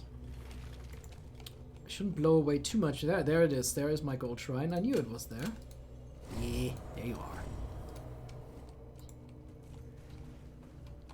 I think I may have opened myself too much to the center of the map. Now this actually reminds me a lot of a specific Dungeon Keeper map where you had like an island in the middle of the map and you were on the north, the enemy was in the south, and you kind of had to basically fight for the center island because there was like the most gold there. Whoever got access to this island first and got the gold, you basically had more resources. Now naturally this is working a little bit different, but the map is kind of reminding me of that. It is nice. It's nice. I like that. A Chunder has entered your dungeon. There's also another question from Blindfire. Will you ever make the underworld portals destructible with an animation like the overworld gates? Ooh. So we probably won't do that. The reason being is that in most maps the underworld gates are not destroyable. We do that in certain campaign levels because they're objectives, and obviously knocking them out is the objective of the level. But in other levels, like this one here, they're actually gateways that you can claim. Yeah. So in this level, for example, there are only overworld gateways, so you have to rely on overworld minions. Although you as Volta still do get special chunders from those gateways.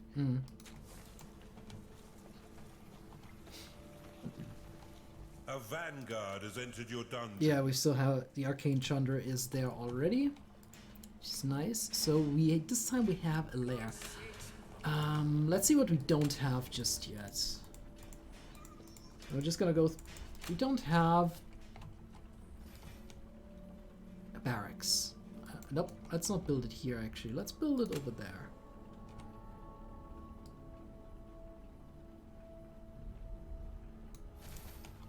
Hello Admiral Doc, nice to have you here.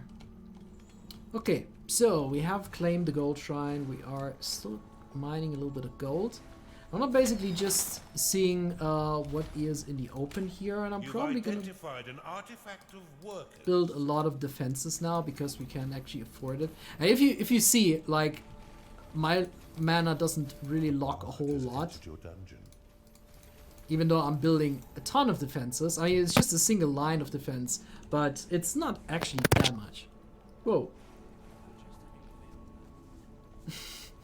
Alright, cable out. I think Josh just ate his microphone. I don't know what sound that was. That was a cable coming out. Sorry. Ah, okay. No problem. No problem. Bombard complete. Where does the obsession with Chunders come from anyway? Arcane Chunder, Chili Thunder, Chunder. I'm not sure where that comes from. Oh, we have a bard. Yes. Perfect. Now, torture chamber, of course. Unlocked. Garrison unlocked. Forge unlocked. And I'm also gonna build a Storm Vortex, because Storm those are Vortex great. unlocked. And now I should actually be able to help Complete. constructing A here. high guard has entered your dungeon. Not too much. I have still a lot of mana locked. But we should also not linger too much longer. We should actually start claiming... No. Don't go up there. We should actually start claiming some of those tiles right now. I right-clicked on the foundry. We're not getting trigger happy here, as you guys can see. That is quite a lot of bombards. Yes, it is. I just want to demonstrate how little mana they are locking. Bombard complete. Okay. You are out of mana. Just gonna wait until the Underminer is complete. But yeah, here I'm also gonna be working with a lot of defenses to protect my underhills. Now naturally, as soon as I claim the first one, the enemy will be like, yeah, I can claim underhills too, just wait. And then we're gonna have a problem. Bombard complete. Well, not really a problem, there's more. So let me get this real quick in here before the Fog of War returns and I can build the Underminer anymore. Now it will be done. The good thing is that you can put the Underminers everywhere. Underminer complete. We're just gonna blast through there, and then we have like all the space we need to You fill this claim the island shrine. with. Woohoo! Another artifact.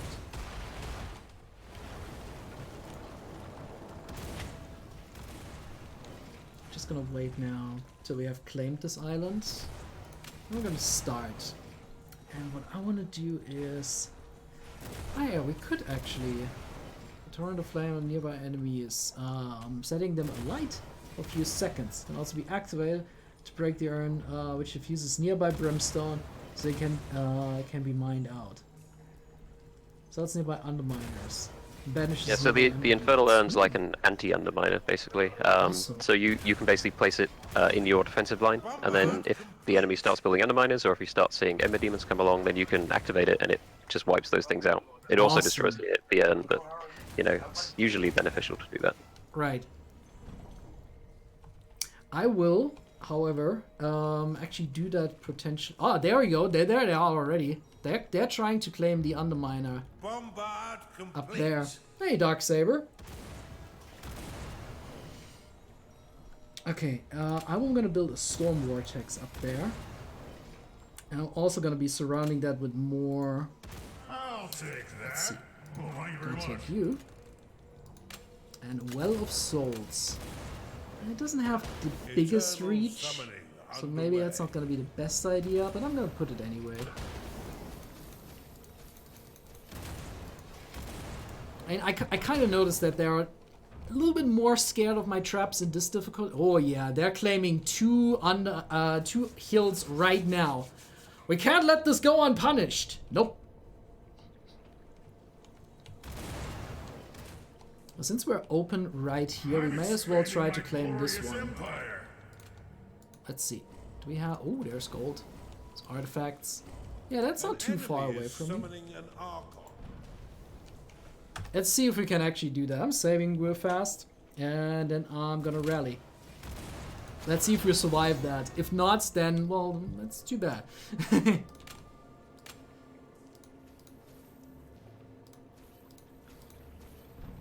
We can save. That's basically like being invincible. Well, not really. It's basically like being able to respawn whenever you want. Okay. So let them come over here, let my minions claim the tiles, and then we see if we can very quickly claim this underhill. Sanctuary Assembly is a great and deadly combo for Volta. That is a very good idea. I should actually unlock... Do I have the... Bombard complete. Yeah, no. There. Sanctuary unlocked. That is a very good idea, using the assembly ritual.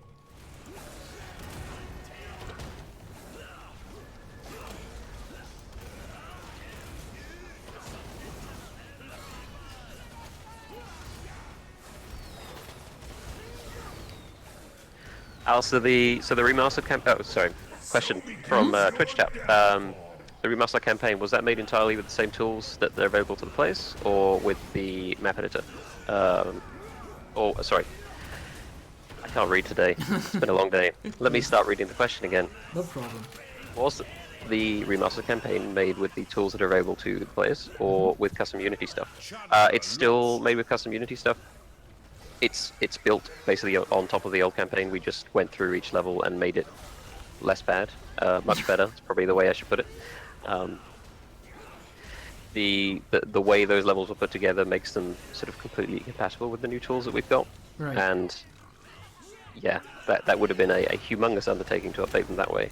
However, the new tools that we've got are capable of doing some things that we couldn't do back then, but obviously then vice versa, there are some things that we can do that those tools can't do. It was sort of a trade-off between how much can we expose to users and still make it work most of the time, because our tools are very, very unstable. It's probably a good way to put it. However, the Undergames levels were built almost entirely using the map editor. Okay, cool. The only thing that's sort of laid on top of that is the character select and different VO tracks. The levels themselves and a lot of the mechanics were all built using the new map editor tools. Nice. Yeah, I can imagine that. It's like developer tools. It's just like they just need to work. They don't need to be comfortable or stable. They just need to work and do what they're made for. Okay. Yep. So. Yep. They don't need to be stable, and they definitely aren't. All right. So I'm seeing if I can maybe not more. Okay. My minions have a hell lot of things to do right now, and we don't necessarily have too many expandable units at the moment. Your Eternal will be summoned in 1 minute. But we have our Eternal very soon. Maybe I can help out a little bit with a mana vault. Infernal Urn complete. You have insufficient mana to cast. Oh, there we go. Flamethrower. Yeah. Yeah, I can't even deploy you guys on the front lines. That's wonderful. I'm gonna do that as soon as we claimed a few more tiles. Put another Well of Souls.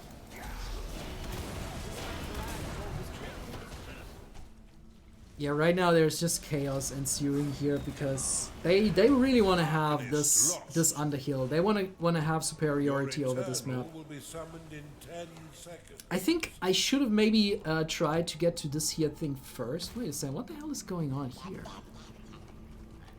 Are they trying to invade here? No, not really. Okay, but it's good that you guys are protecting me up here. Makes sense. Oh, okay, they destroyed my defenses. That was fast. You are out of mana. I could build a few mana vaults, but I don't want to spend too much money on that. A bit bold for you, ain't it? Don't even have mana vaults right now. Now I do. I do the damage around here, not you.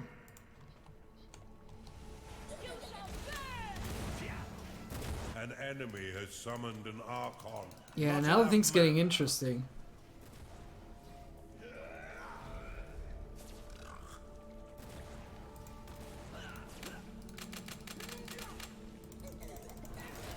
Alright, let's claim a few more times. Don't run away. Ah, god damn it. Mana vault complete. That still hasn't changed. That still hasn't changed. The workers are just doing whatever the hell they want.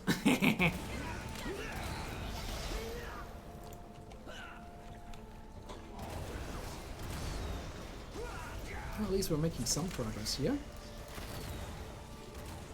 Yeah, see, we still have not really locked a whole lot for defenses. I'm gonna need that. If you're gonna be playing this on normal difficulty mode, you're gonna need that. You definitely do. You have insufficient mana to cast that spell.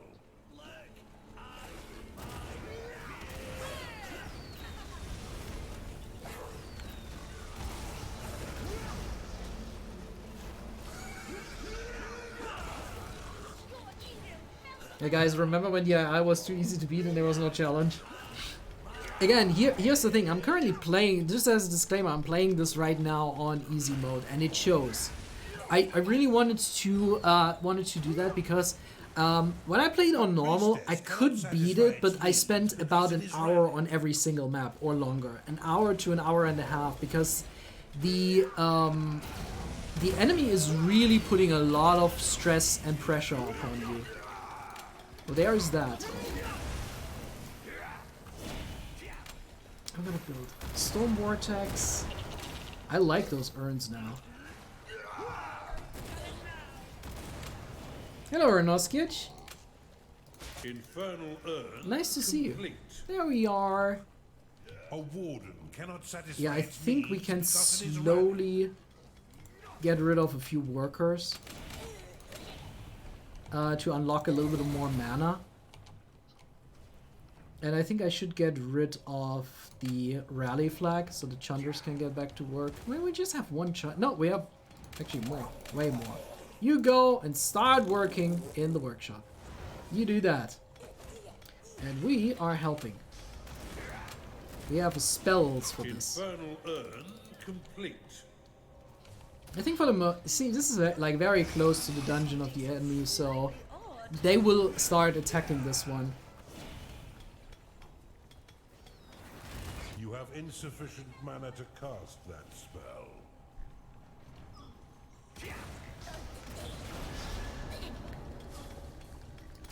Not enough mana.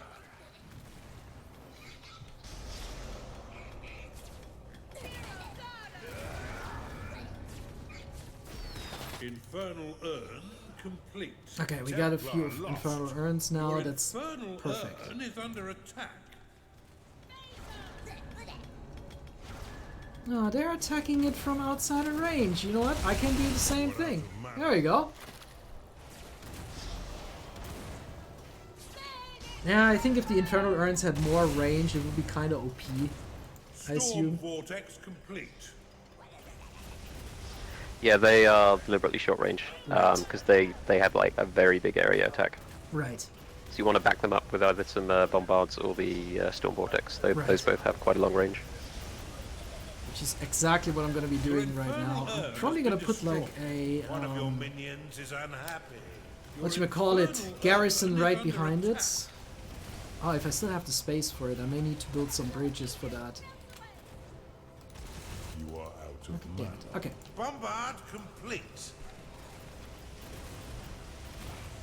Yeah, they're laying down some damage here. Look at this. I think it's just mainly hurting workers. But yeah, look at this. One of my minions is unhappy. They probably are. They probably are. They're probably not as unhappy as they were before when I forgot to build a lair for them. Or no sketch.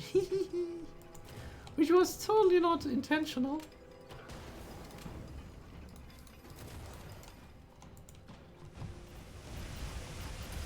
Yeah. Okay. Infernal urn complete. Not enough mana. Let's wait for the mana regeneration. And after we've kind of like secured this area, I'm gonna see if I can get to the third underhill. Insufficient mana.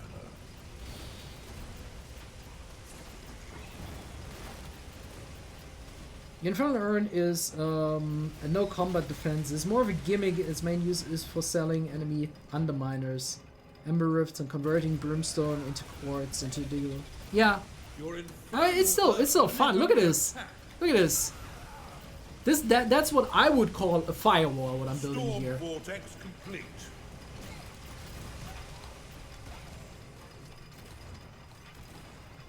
You are out of mana. Okay. Yeah, now the storm vortexes are doing a little bit more of range.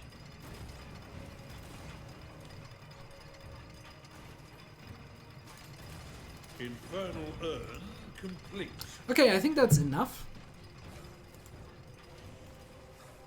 Yeah, see, the storm vortexes basically reach the enemy before they, before the infernal urns actually trigger.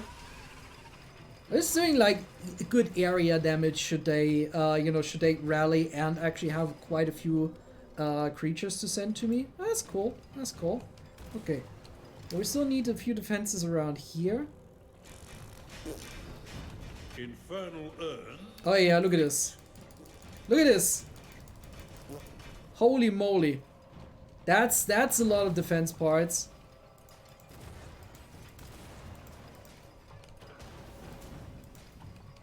Yeah, I don't really need to do a whole lot.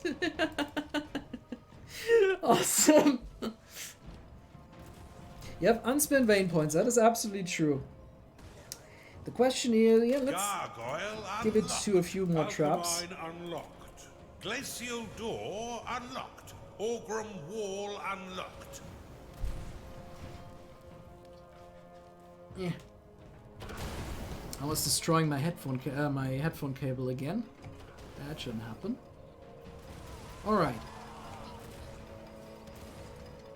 Yeah, we're inflicting damage, but we don't inflict enough damage just yet. Your infernal Oh, that's true. I urn should is totally under build attack. ramparts.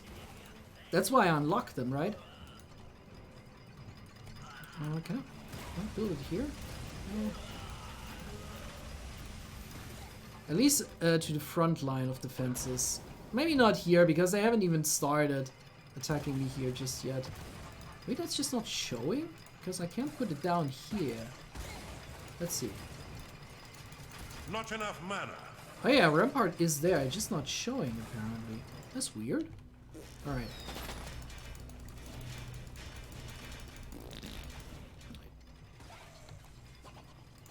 Rampart complete.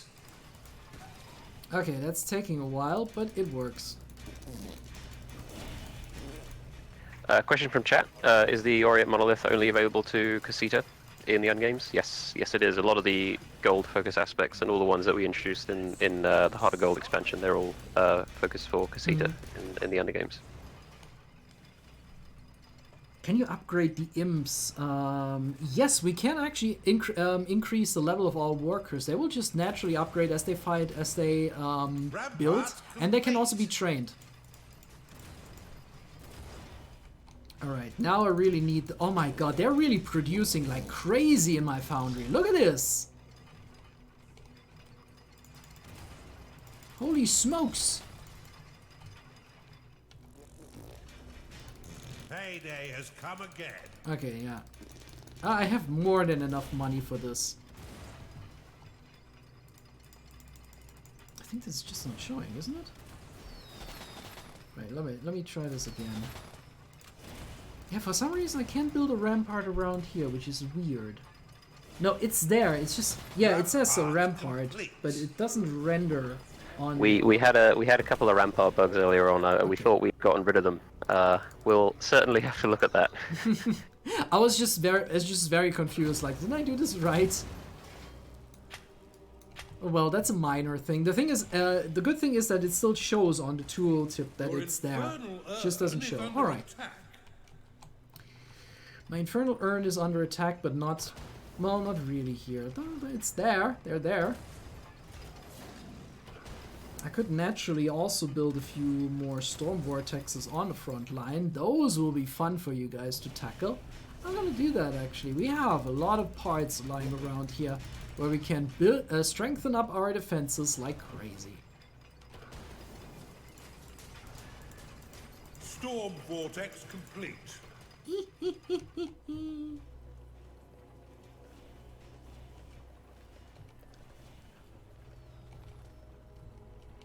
Why was it Jeff, the CEO, decided not to voice the Bard in the end? Oh dear. Oh dear. So some of the Kickstarter backers, they had this crazy idea that I should voice the Bard unit in the game. I see. I made the decision to not do that because I thought it would have been bad. Instead, one of the programmers, Nano, we had voice the Bard. Nano is incredibly French, so if you get a Bard, which if we play My Pet Dungeon later on, you can get a Bard. Right. You can hear quite how French the Bard is. Rampart Very French. complete. Wasn't there also, I think, a Heart of Gold map where you have some French Empire troops, I think? Yeah. So one of the bosses in Heart of Gold is like a boss bard, Right. which Nano also voiced. I see. Oh yeah, I And think we you actu- mentioned that back in the day in chat when I played Yeah, this. Yeah. We actually made the bard a bit cooler in this update. The bard is now able to work in the torture chamber. Yeah. We'll show that off later as well because that's very cool. Yeah, we can totally do that. Actually, I think I have a bard and I only need a prison and a torture chamber. So let me actually make sure that we can show it off. Prison? Prison unlocked. Let me build a small prison. I think 5x5 should be okay for this map. And then a small torture chamber. And with small, I always mean 5x5. Alright, so if we can manage to get our... Yeah, we will be. We will be. I don't think you're going to be able to get a bard though. You can get it through the sacrifice ritual, but some of the things Well, you we have a require, bard right Volta now. doesn't get access to. You have a bard right now? How Yes, do you have a because bard we right- have hero portals here in Ah, in of this course. map. Yes, I forgot about that. Yes. I made this map, but I forgot about that. All right then. What's he doing right now? If He's, you he's you actually should pick him up training. and drop him a bit. Listen to the things he says. He's actually training with this. It's like, you know, I never really check out all these animations, and I totally should now that you have added so many new ones. It's like now that they are also like actually picking up their gold and micro piglets. There's like an animation for that. All right, there we go.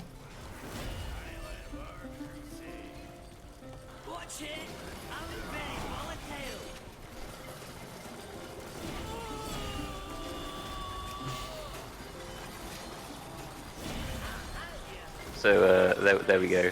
Yeah.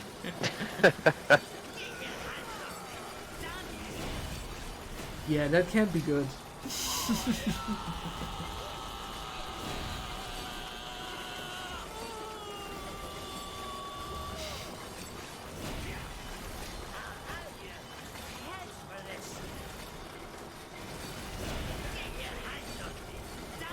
Torturing creatures with a bar. That's a clear sign that the Geneva Convention doesn't work here. Fire breather has been Yeah. corrupted in your torture chamber. There is no Geneva in Yeah. Kairos. Ah, there we go again. Josh the Bard. Let's make this hashtag trending, guys. In your torture chamber. No.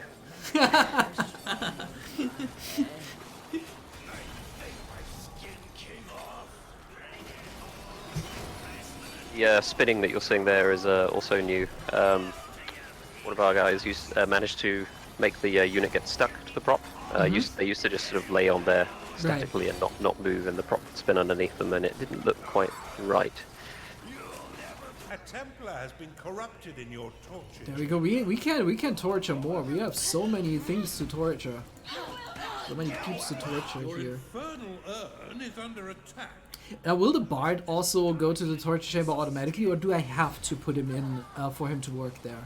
He'll go there automatically. He's more than happy to share his music with his victims. Oh damn! Look at this.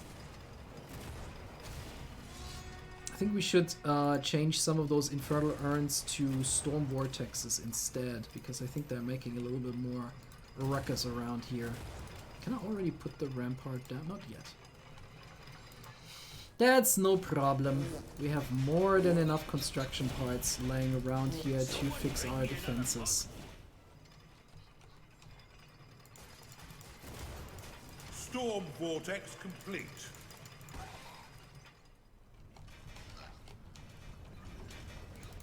A priestess has been corrupted in your torture chamber. And this was actually, by the way, how I managed to beat this map on normal mode, because I couldn't just walk in there, waltz in there and claim those tiles and underhills. That didn't work, so I was just claiming tile by tile and equipping it with traps and claiming ground like step by step. It took a while. It took a while, but this map was a lot of fun. But also, like, yeah, it was hard actually. All right, let's rally here so we can actually do something. Ramparts complete. Yeah, I think we should be okay here. Let's get everyone down here, so we can get those last 100 health points down. Well, I guess an audience is an audience, and they can't leave. Yeah, that's very good. You're probably not gonna sell a whole lot of T-shirts or CDs then. I love the Bard's torture animation. He looks so silly and banging to the lute music. It's like head banging around. That's true. Okay. Wait, are those firebolts flying through the ground towards each other? Well, they're flying over the dungeon, I assume. Well, even though if we imagine, It's magic, okay? Yeah, it's it's magic. magic. Just yeah.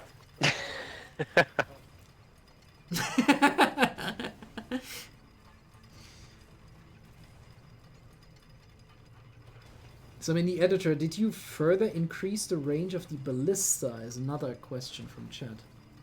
No, that is a mistake. I forgot to fix that. Yeah, currently the range indicator on the ballista shows that it can shoot a lot further. It shows a longer range than it actually has. Okay. It has the same range as the bombard. I need to fix that. So how does it look? We should be able to... Do we have not claimed this yet? Yeah, it's still Draven, but soon. You've claimed There we the go. shrine.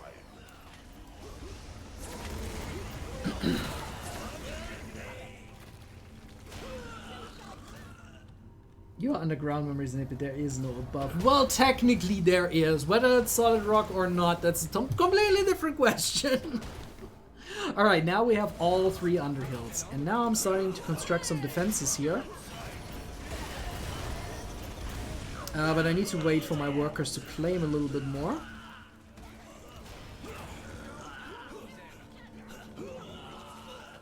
That's gonna take too long, dude. Just claim. Just claim.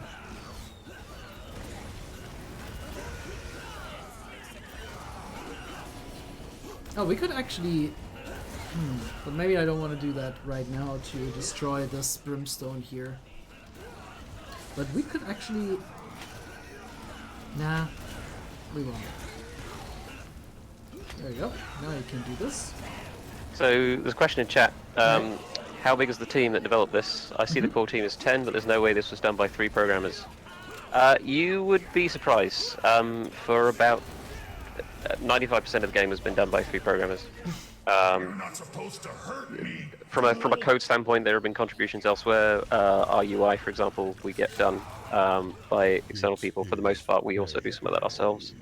And we have had some people in for short periods of time to help us with other things, but for the vast majority of the game, it has just been 3 programmers. That's amazing. Somebody asks, who the hell is Brian? Nobody knows. Storm vortex complete. Okay. You know, since you were talking about, you know, kind of like wonky development tools, you probably had a lot of really I mean, you probably didn't see them as fun, but there were probably like a lot of very hilarious and ridiculous bugs that you encountered during developing of the game. I'm always very interested in those kind of things. Please tell me more. Yes, we had quite a few of those. Something that occurred quite often for seemingly lots of different reasons is that sometimes units would just be really big. So they just walk around the map like way too tall. Okay. So if you went into possession mode, you'd be like this giant stomping around, crushing things, obviously. And then if you possessed another unit and looked at them, there was just these feet walking around in the dungeon. That was always quite fun. He has most certainly left the building. The new AI has had quite a couple of interesting bugs with it as well as we've been going through development. It essentially doing things that the player's not allowed to do, like it would put things in the arena and put things in various places on the map that the player's not allowed to do. So it would just sort of teleport things around, and it was quite terrifying to play against because we just thought it was beating us, but it was cheating. We think it can't cheat anymore, but it has a bit of a mind of its own. I see. Alright, and that was rock hard. Alright, so that leaves us... There you go. That leaves us with our fourth, Lamarche, which is incidentally one of my favorite Underlords. I'm gonna show you guys why by playing the intro video. You dare ask if I can win the Undergames? It's as inevitable as death itself. That's because I am death, reaver of dungeons. Anything without a pulse shall heed my call. And anything living shall die, then join my cause. The living need looking after and revoltingly draining resources. They have one use and one use only, burning on my pyres. The dead, on the other hand, are cheap, and I can do with them as I please. To devour the Undergames would taste sweeter than rotting flesh. And it is inevitable, because death is Lamarche, and Lamarche is death! Ah, dearie me. Necromancers can control twice as many ghouls. Undead summons are doubled. Extra undead minions spawn from gateways. Living units require lots of gold on payday to remain happy. So that's gonna be, yeah, that's what makes this whole thing hard. Build a large crypt, store as many corpses as possible. The crypt is full, use your uprising ritual or reanimation potion to send an undead horde at your enemies. We're gonna try and do that. Alright. And that should be now the fourth map. So I'm gonna see if I can't dig out the fourth map from that. So that should be after Rock Hard, which is Moonblush. So that's... I'm still gonna be playing this as normal, and then the next map I'm gonna be playing at the highest difficulty mode. And you can see me suffer. And for actually the highest difficulty mode, I have a small surprise for you. Teamwork will be vital when we assault Kairos, so I want to see a masterfully coordinated assassination. The venue is the meaty Moonblush. I do believe that some parts of Kairos are indeed composed of raw flesh. And remember, from now on, defeat equals dismissal from the Undergames and my eternal damnation. Let's do this. Yeah, then after that we're gonna attempt master difficulty mode, and you're gonna see how quickly the AI sacks me. Especially since I'm playing with the hardest of them, and that's gonna be my excuse why I'm gonna lose, but let's see when we get there.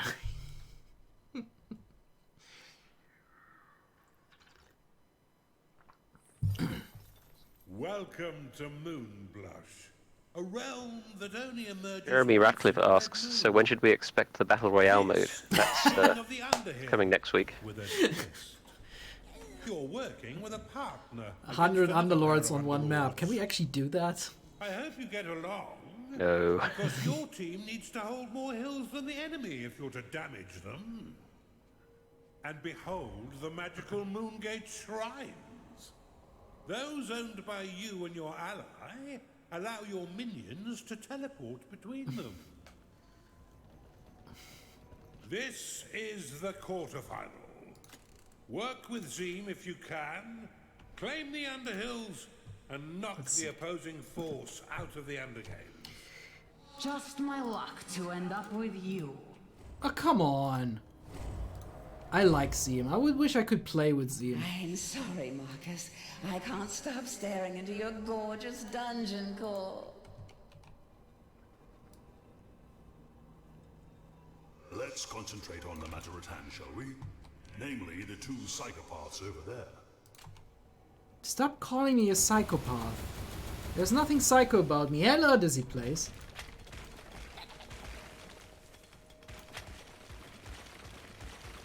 It's like the best thing about this game.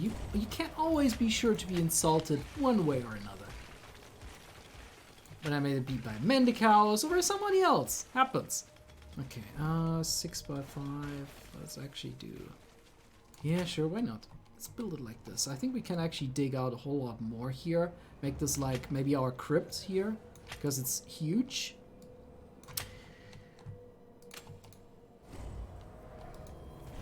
Oh, some of the subtitles aren't matching up? I didn't actually notice that.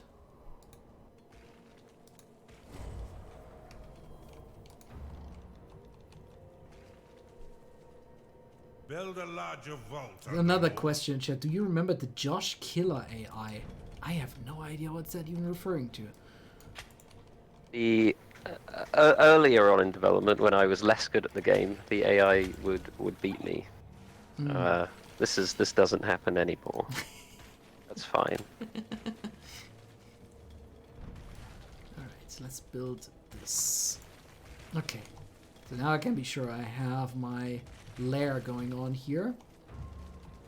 I always need to make sure now that that's happened. This was embarrassing. Okay, there's more gold down here. Wonderful. I could actually like dig all the way down here. There's a lot of space for me to build my dungeon. There is also brimstone, so let's dig down here a little bit. Get rid of this brimstone, and I will unlock the Underminer. I will... What do I need next? An upgrade for the barracks. AI beating its own dev. Singularity isn't here. Okay, let's open this up. I'm gonna build another room. 5 by 5 here. Just dig out as much as possible. Gateway claimed. Wonderful. Ghoul has risen. Wait a second. I don't have a crypt just yet. Is that a crypt of my buddy? Probably. Definitely not my crypt. There's just presenting the AI had been programmed to be super efficient. And then they had Josh play it live stream for the first time. Oh, is that live stream highlighted maybe? It was many, many years ago. I don't know if it's anywhere, to be honest. It might be. Oh, actually, I just dropped a few frames. I'm sorry about that, Ornoskic. It went better though now. It went better now. It happens. That's just the curse of live streaming. Dropping frames. Can't get rid of them. No matter how good technology gets.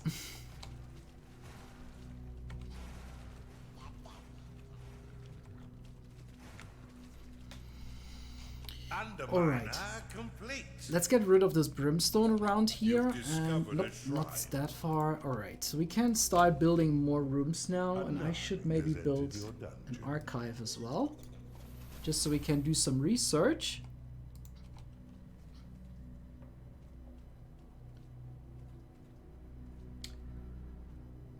There we are. And naturally I should also build something for my creatures to eat. Yes. You cannot store more gold. I'm just keeping an eye on my frame. If you see me looking to the side, I'm just keeping an eye on if I lose more frames. But since then, it hasn't happened anymore. Good. A cultist has entered your dungeon.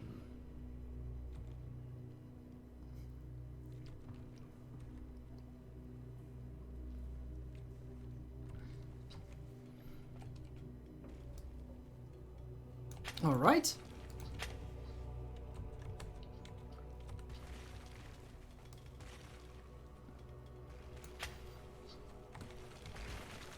This is also now the first time I'm actually using Restream today, so we can actually bring you the stream to Twitch, to YouTube, and to Steam at the same time, which is actually quite amazing. So, next. I'm gonna build the crypt now because we want to have stuff. The new dungeon themes have new hands of evil. Well, the new keepers have not keepers. Underlords have had different hands of evils. I'm still saying keepers. I'm stuck in 90s terminology. Wonderful. Okay, We have a gold shrine over here. I thought as much. We should be able to claim it. Can I actually dig out a little bit more? So it's actually good for me to drop like a... no, not really. So I'm probably gonna build a thingy right here. A necromancer has entered your dungeon. Okay, we're claiming that gold shrine still. You've claimed a gold shrine. Just installing the undergames now. Iron amazing. Have a lot of fun. Frames are dropping. It doesn't show me dropping frames anymore. I'm sorry about that. I'm really sorry. If it keeps on persisting, maybe I should restart the stream if it keeps on persisting, because it's not showing up on my end. But let's give it a 5 minutes. Usually after like 5 minutes, things like that are you know, calming down.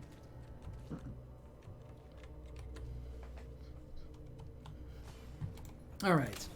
Necromancing.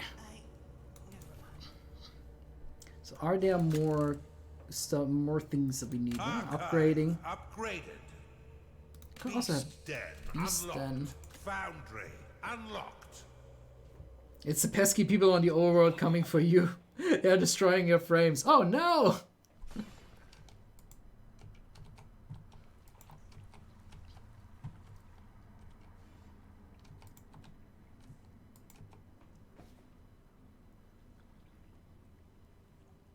Okay. Let's build a beast den, actually.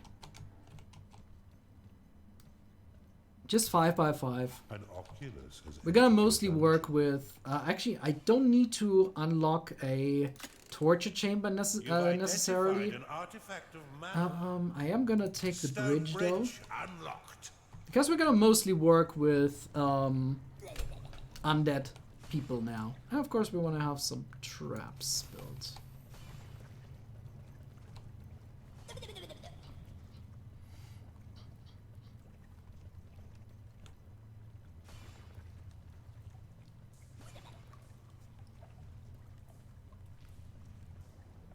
A Skarg has entered your Any dungeon. info you can share on Aftercare? What type of game it is, for example? That's a good question. So there's two things we can say. Okay. The first is that it's not War for the Overworld 2. Okay. The second is that it is of a similar genre. I see. And that is it. You have to figure out the rest yourself. Has entered your dungeon.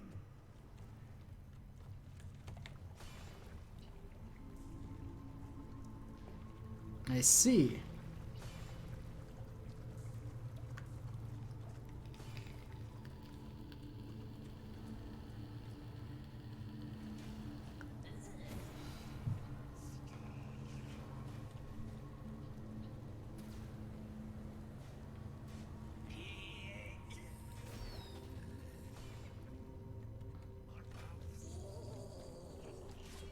You've identified an artifact of experience. Alright.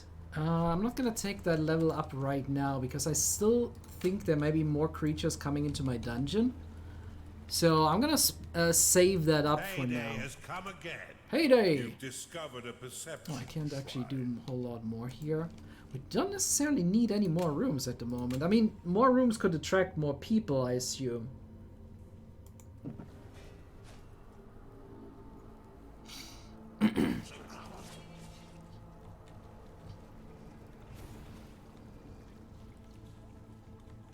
But we could also see if we can maybe uncover a little bit more of the map. Right now we still have a little bit of calm before the storm.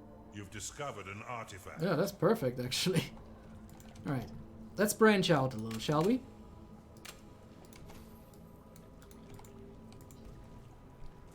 All aboard the hive train. You've discovered a shrine.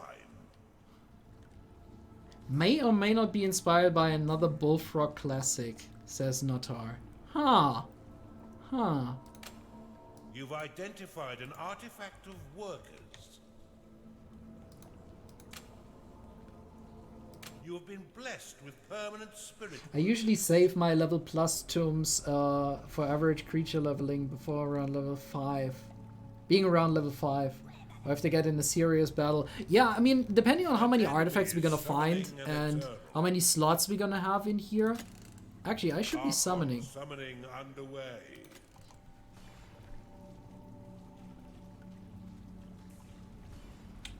Well of Souls. Unlocked.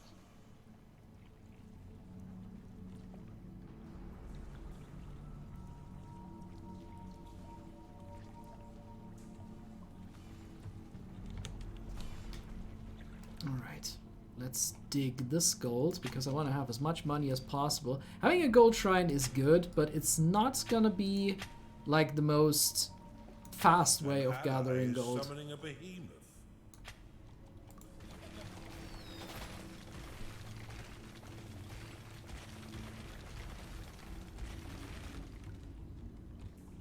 And by the way, I know my digging is a little bit excessive right now, but I don't mind. I don't mind. Let's have fun. Come on, get to the brimstone. There we are.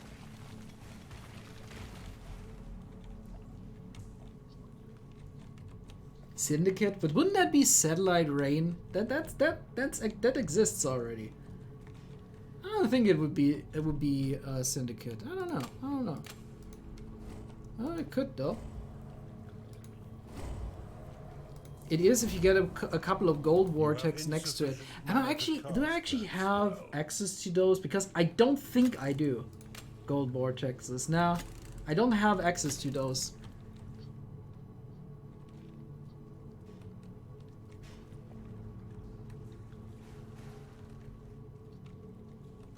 Okay, alright.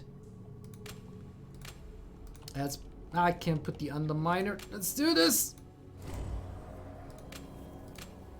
Aha!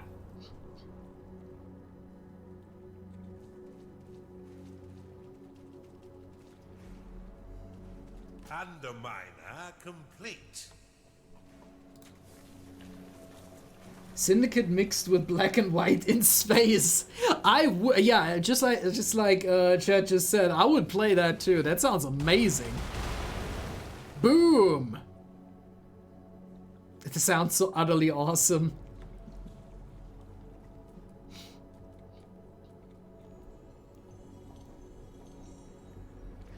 Make the best game ideas. Okay. So now we got this. We got a few more artifacts, and we're gonna launch them up as soon as we actually need them. That's just yeah, mana, of course. What the hell am I doing with this, or not doing with this? That's just me. That's just me. Give me all of them gold. I want all of them gold, and then I want all of them underhills. Where are they, by the way? Can I safely get to some underhills? Zim, can I count on you securing at least one of them? You've identified an artifact of experience. Yes, no, maybe, probably, potentially. I don't know. Would be I think great on easy difficulty, they're all gonna follow your lead. So until you start digging out a bit more, they're gonna sort of chill out and wait for you to go out into the rest of the map. Right. I'm actually gonna be switching over. I'm actually gonna be switching over after this map is over. I'm gonna switch over because I would have done it now, but I don't think I'm gonna actually last that long. A cultist is unhappy because it has no food. All right. Wait a second. No food?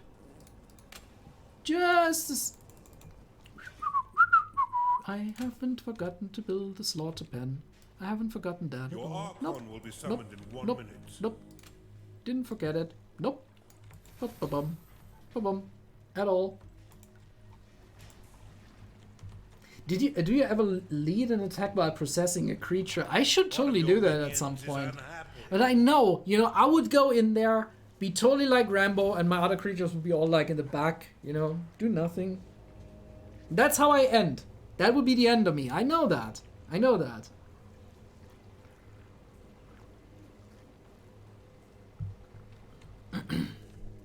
That's just the way they treat me. Wait, that didn't work. Now it does.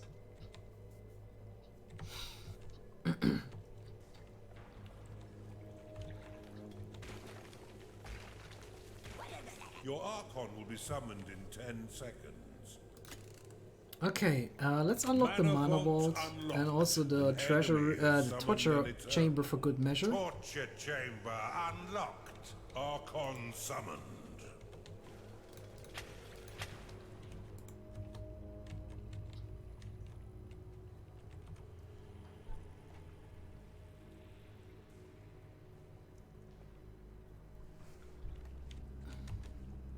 Maybe I can build like a small torture room down here. Just for the heck of it. For old time's sake. For old time's sake. Yeah. An ally has summoned a behemoth.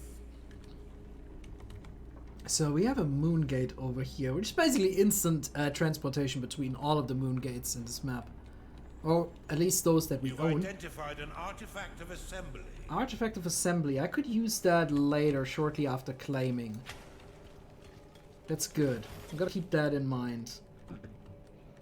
Actually, just gonna, yeah, get up here because I want to have that moon gate secured, and then we shouldn't have all that much to actually get to the keyboard, to the shrine.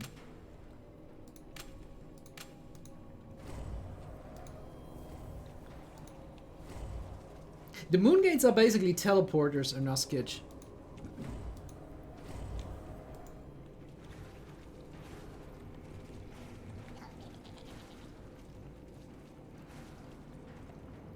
And yes, your creatures are actually intelligent enough to use them. Around you, Underlord. I'm so behind at this game. At this point, we all are. Yep, Claimed a shrine. definitely.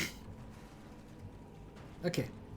So we got this. Let's have them a little bit more space here so we can claim like these aisles and get up here. Because I want to progress as quickly as possible. I was a little bit wasteful with my money, but it's gonna work. It's gonna work. Don't worry about it. Okay, we're not that far away. See, that's the other Moongate Shrine. There is another another Underhill. You've I'm identified slowly getting up an here. artifact of sanctum. Artifact of Sanctum.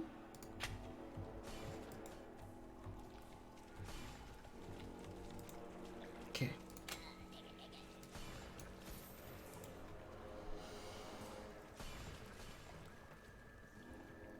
You added the moon gates to lessen the strength on complicated pathing so the engine wouldn't be overtaxed and lag. It's actually almost the opposite of that. Mooneggs actually make the pathing more expensive to calculate because Okay.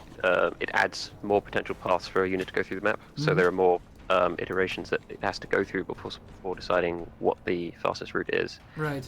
But Stefan, who handles our AI and pathfinding like that, things like that, Okay. he finally managed to get it working without too much of a performance overhead. It's something I wanted to add to the game for like 2.5 years, and he kept saying no, it's gonna have too much of a performance impact. But we finally got it working, so here we are. Let's see if we can, before we actually start here, unlock a few more Blade Lotus defenses. unlocked. Gargoyle unlocked. That is I don't know satisfactory, if I I'm actually gonna be suppose. using this. However, okay, so now we got this. Gonna be claiming, Let's hope your taking vault down is some of brimming, you. Underlord. It is payday. An enemy has summoned a colossus. Chat asks, was it hard to make the AI in each difficulty? Yes, kind of. One of the issues we had is that a lot of us are quite experienced with the game, as are a lot of the QA volunteers that we've got. So getting the easier difficulties to be the right level of easy Right. was a bit of a challenge.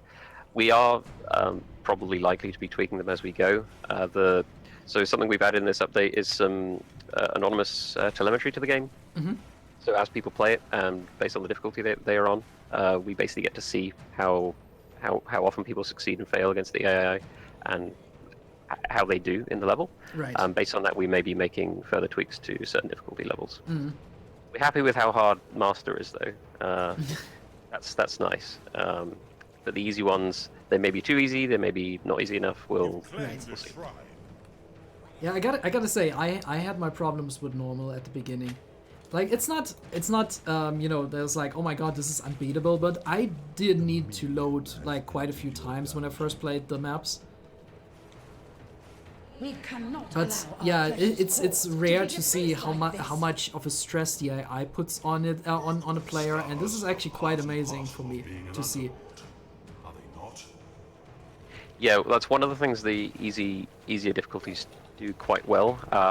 So when we play on master difficulty, you'll see the difference. They sort of have this invisible ring that emanates from their dungeon core, Okay. and depending on the difficulty you're on, that ring will grow faster or slower, and that is their sort of allowed area. I And see. on the lower difficulties, that expands super slowly, and they just will not attack you outside their area. So they give you tons and tons of time to expand. If you go and attack them, or if you take an objective, then that will start growing a lot faster. Or if you're playing on master difficulty, it's just like whoop across the map, and then you are left to fend for yourself. But are you really a team So player? it's not like, so they will definitely grow over time. So it's not like, hey, I'm just staying in my base and defend myself a little bit and train, and I can just wait until, you know, I branch out. They will Yeah. always put stress on me. They will eventually get to you. On Pathetic, it can take, I think, over an hour for Okay. them to naturally get to you. I'm not sure of the exact timing, and it's somewhat dependent on the layout of the map as well. Right, right. But you get a lot of time. Yeah, that's actually what we're gonna be checking out next. We're gonna check out the insane mode, but maybe I'm gonna switch over to an easier Underlord then, because you know, Lamarche is classified as hard, so maybe I should switch over then. I'm not sure yet. We'll see. Okay, so I'm actually gonna be building some defenses here now, even though we're pretty much clear. Oh, wait a second, there is an artifact. Should maybe open this here a little bit. Give ourselves a little bit of room to breathe. Not too much though.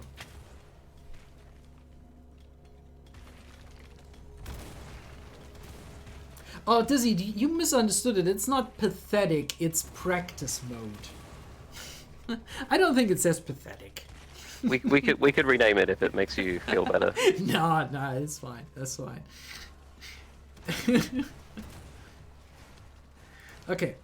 Yeah, I'm gonna put some defenses down.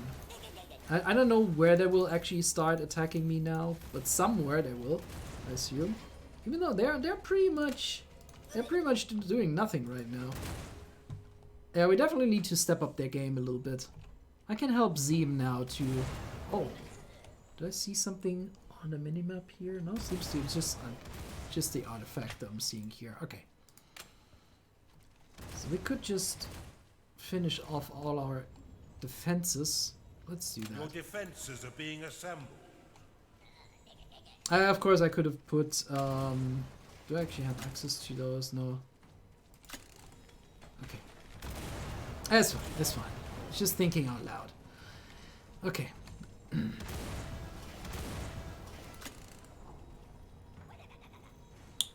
Outpost, sure. Unlocked. Prison unlocked. Spirit chamber unlocked. Now that I'm gonna use all of these rooms, or most of them actually. Yeah, I think this is gonna go pretty quickly. Of course, that's kind of bad for me right now because I can't, you know, I don't really have a lot of corpses, so there isn't really too much of an army of the undead right now. Sanctuary I unlocked. actually have a sanctuary. That should be a thing. Because You identified an artifact let's see of which sanctum. there should be. There it is. Uprising converts all souls souls stored in your crypt into an undead army of wraiths. Yes. Uprising unlocked. Let's see if we actually need that. Again, it's going pretty easy right now. I don't like it. Yeah, this is too easy. Oh, I think they actually took over one of the... No, they didn't.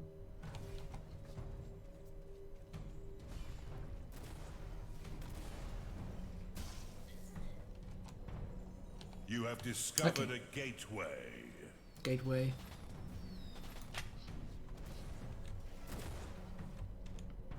Actually, we should be able to go through here and make this happen.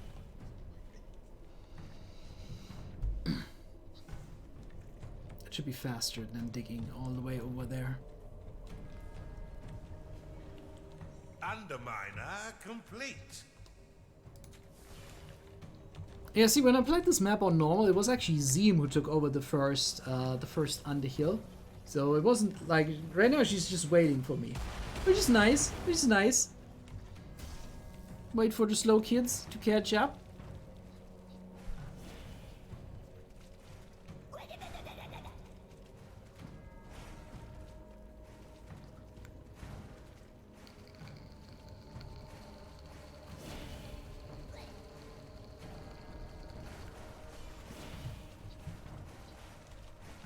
Yeah, I think I could actually play, when I do the master map, I think I should be able to play with Volta, because I think I have the same progress with Volta. So I should be able to do that, which sounds like a good idea. Okay, bridges, let's take over. A ghoul has risen in your crypt. I know that wasn't very efficient, but it doesn't have to be.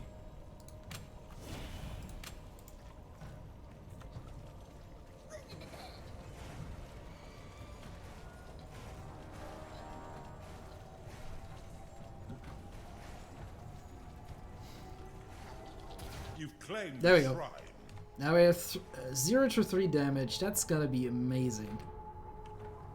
And they're already half down with their health. And we are doing pretty well in terms of defending ourselves. So let's make sure that this Underhill is defended nicely as well. Which is not gonna be too easy, actually. But we should be able to do something about that. I mean, we can dig out some pieces here to lay down some good defenses.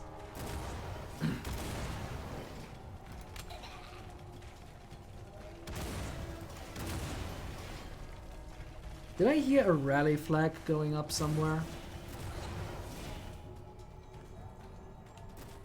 That seems to be still fine. That seems to be still fine. Everything still looks okay, which is a little bit troubling, but we'll deal with it. Just for the heck of it, I'm gonna put some gargoyles down.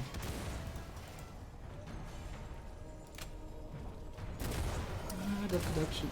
Let's put them here.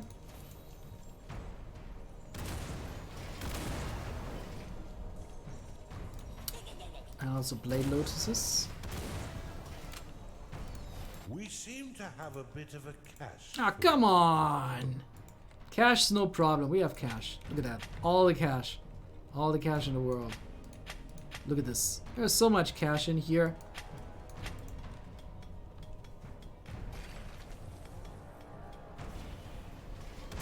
Yeah, the warding totem was actually replaced by the conduit, which is a construct.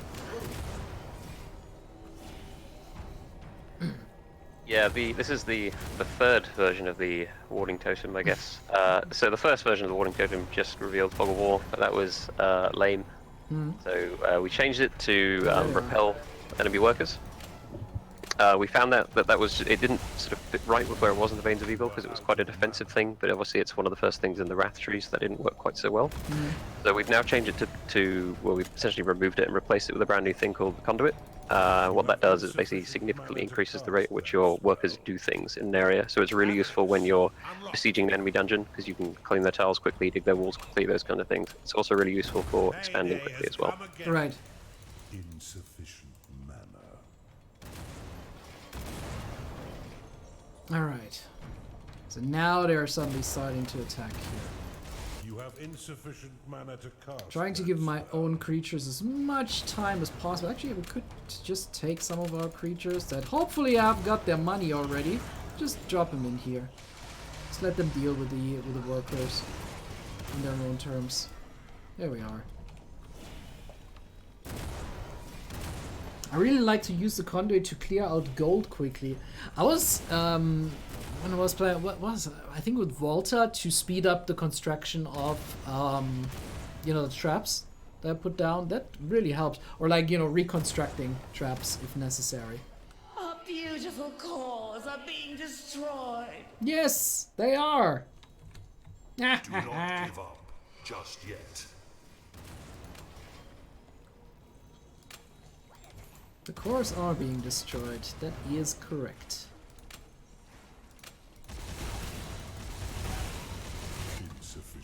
I know for you, Josh, this must be terribly confusing because sometimes I'm reacting to the game and you can't hear the game. At least not via Discord.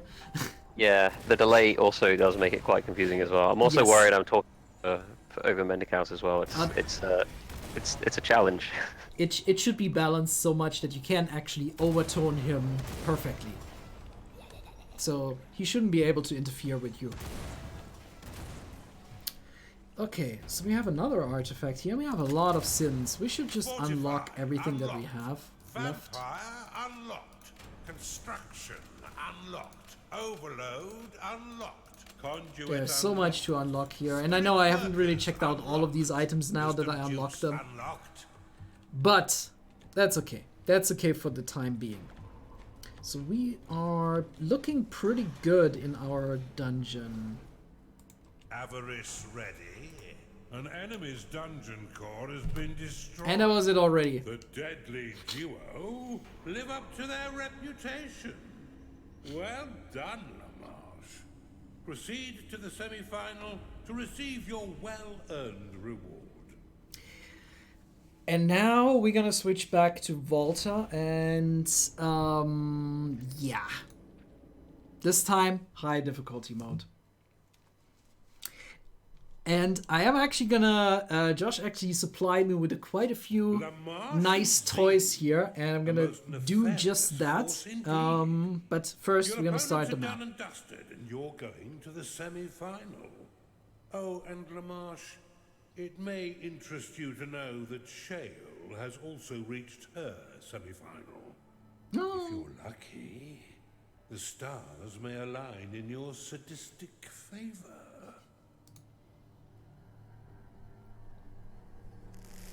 Alright, let's go back for a second, so we can change a different our character. Let's go back to Volta, which is still difficulty moderate.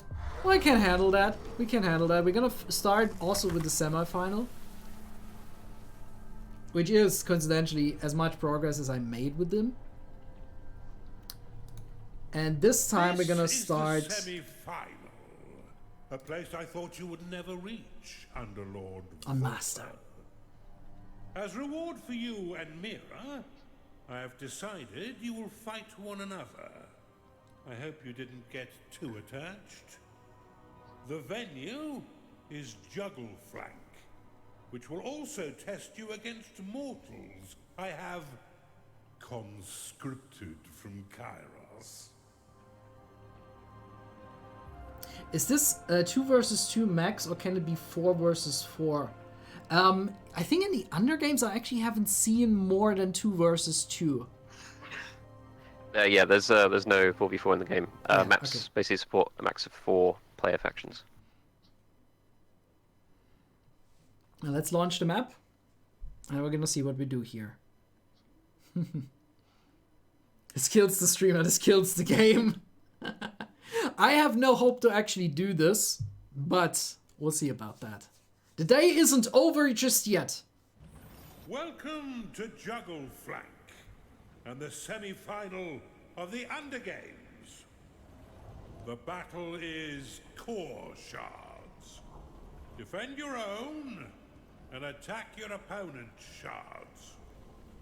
Here you have 2 dungeons to defend, but the Moongate shrines will let your minions zip between them both. Your second core shard is near an Empire keep. Their fortress will test you against the kind of fodder you'll face should you win the Undergames and lead the charge into the war. Waves of their best and brightest will pour forth towards your nearby shard. Hunker down or destroy the gateways. Whatever you must do to survive. Okay. You've traveled far, Volta.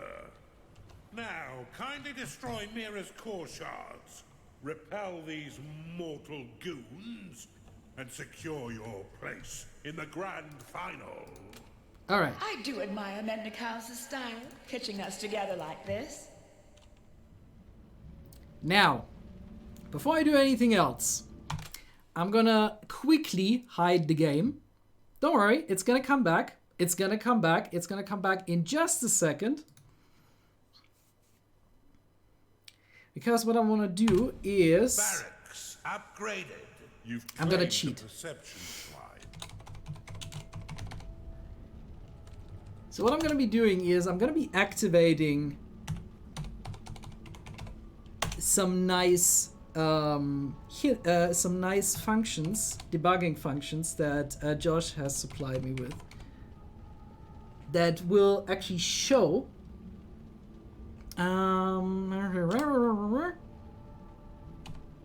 some of the AI functions, as well as...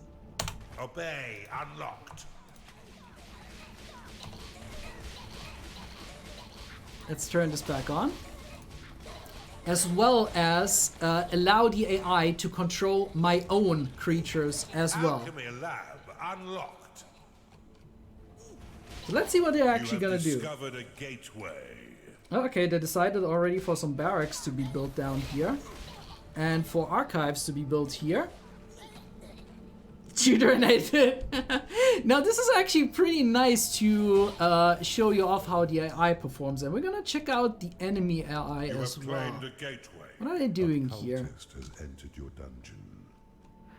Are they actually doing something? They are discovering up here, and I'm probably discovering up here as well. Nice. Our minions are clear. How did you get here? Oh, that's through. They were building an alchemy lab down there. Yes, they are slapping a lot to. The AI slaps a lot to increase efficiency, actually. So the color overlay that we're seeing here is actually the area that I was talking about before. Okay. Okay. So as you see the turquoise area approach your dungeon, that means you know that the AI thinks that it's its own turf now. I see. And the orange area you can see there is obviously that's your AI's thinking I can go there. I can maybe like Conduit unlocked. uncover this here a little bit so we can actually see how far it reaches right now. Ah, this is so interesting actually.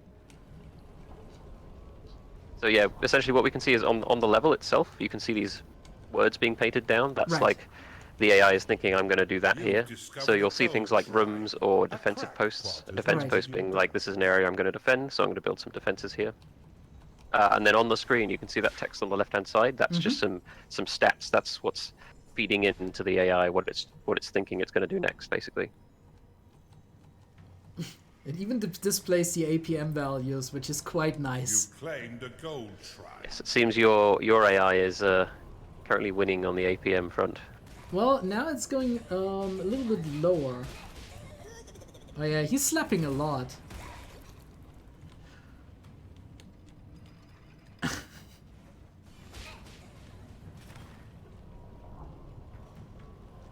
So basically my own AI is also considering that range right now that it's been given.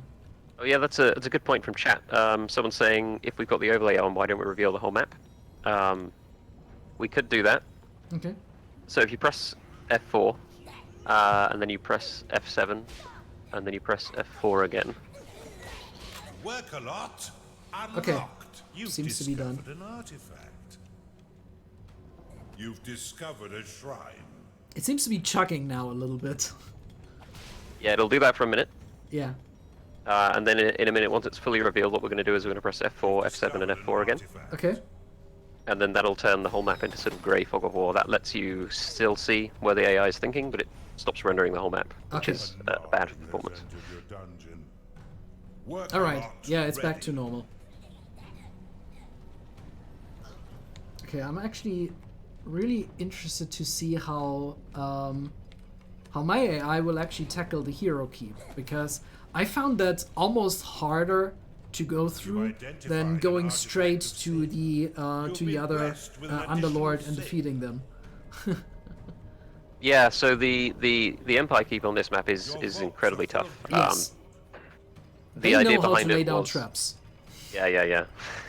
The idea behind it is that depending on the Underlord you're playing as, you'd have to tackle it in different ways. So, for example, if you're playing as Shale, you simply just continuously throw waves and waves of beasts at it until it dies. Right. Also, using the new shackle spell was really useful when you're playing a Shale. Oh, that's true. You can shackle defenses with that.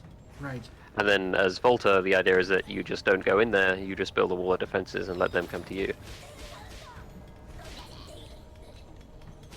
So you already told me that me adding AI to my own character may mess things up. So I should tell chat there may be some glitches maybe popping up, but we'll see how it goes.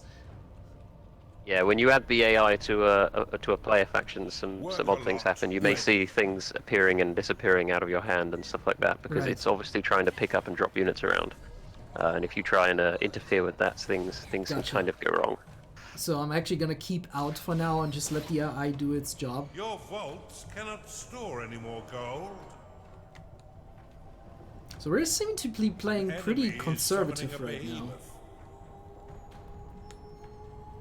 We don't like plan like a huge dungeon apparently with our own AI.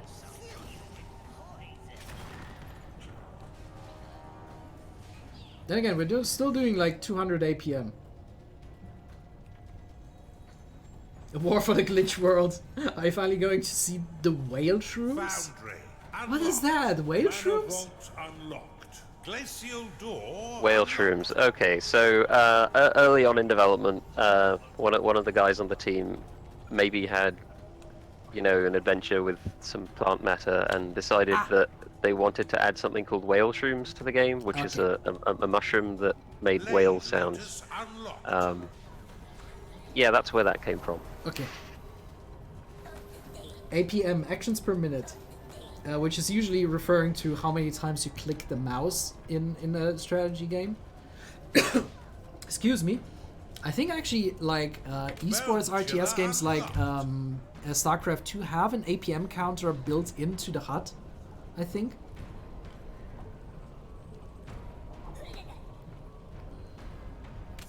Thank you so much for the host, Kilgore. And welcome, by the way. Okay, so... Oh. We are doing a lot of things at the moment.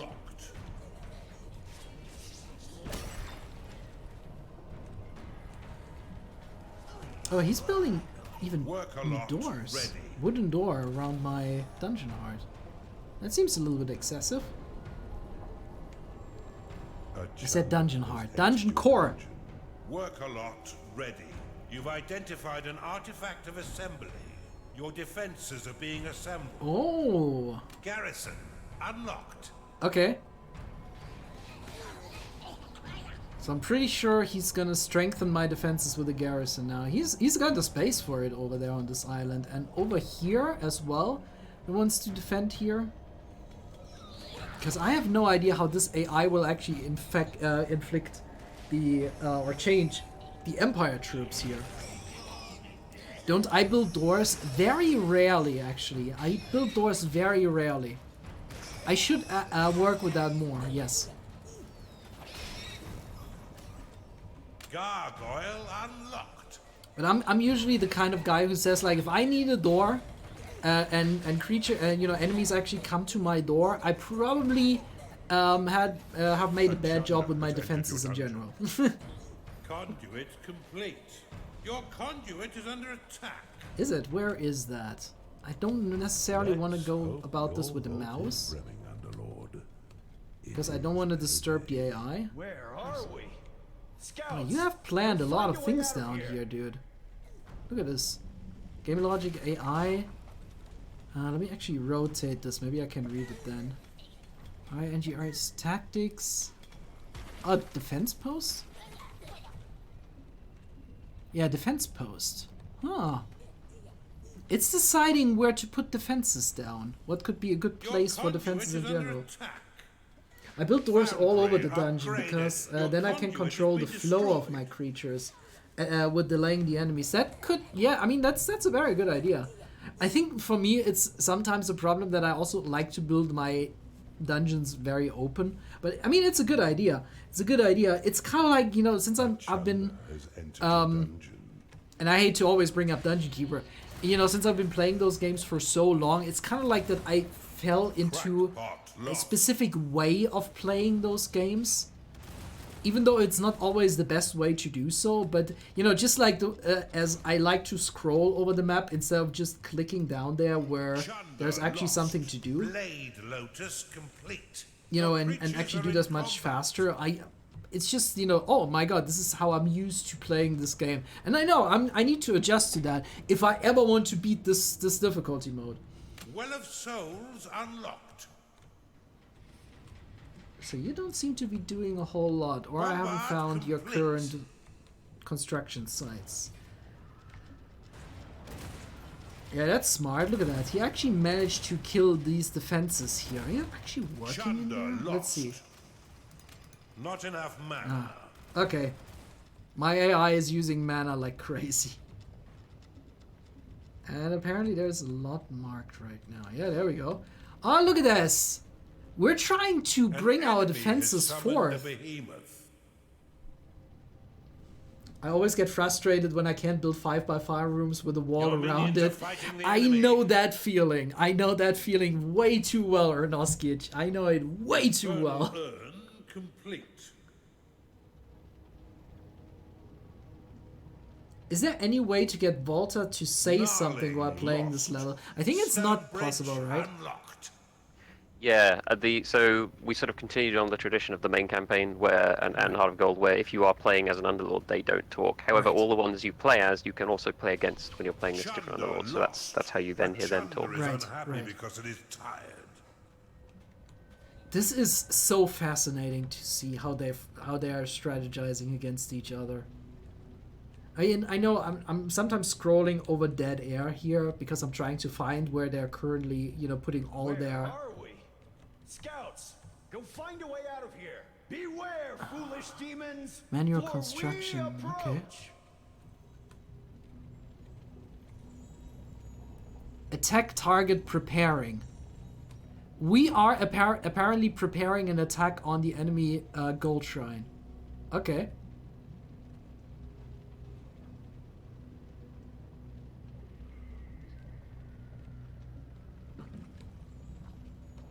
That is so crazy. Storm vortex unlocked.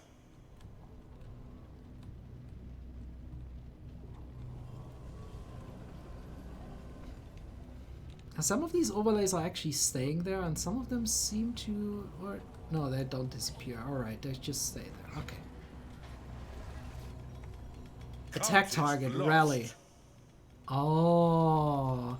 So Infernal Urn complete. Mira is also planning on attacking my gold shrine. Underlord, your core shard is being attacked. Yeah, how about you work on that, AI? Come on. Well, it doesn't seem to be too bad though. Oh yeah, those are heroes. They're coming out of the Empire Keep. Which is why I usually take the strategy to put like a lot of defenses around here on those 9 tiles around there. Ramparts complete.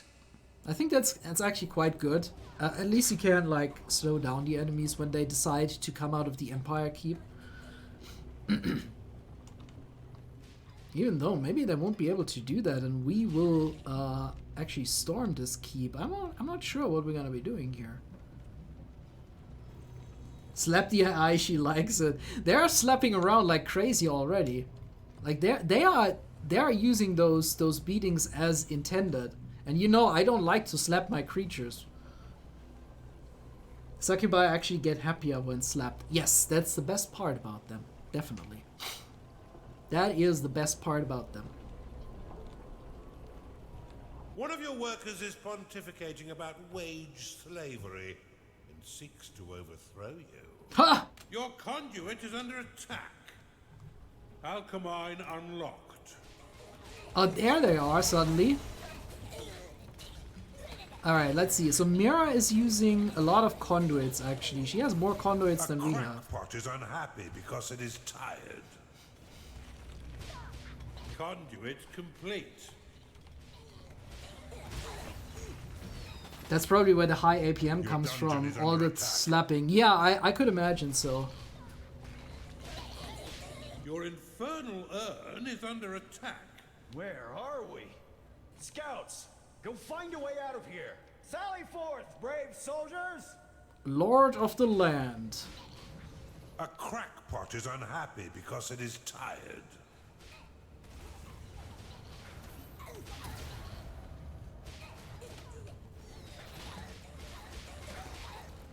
Your infernal urn has been destroyed.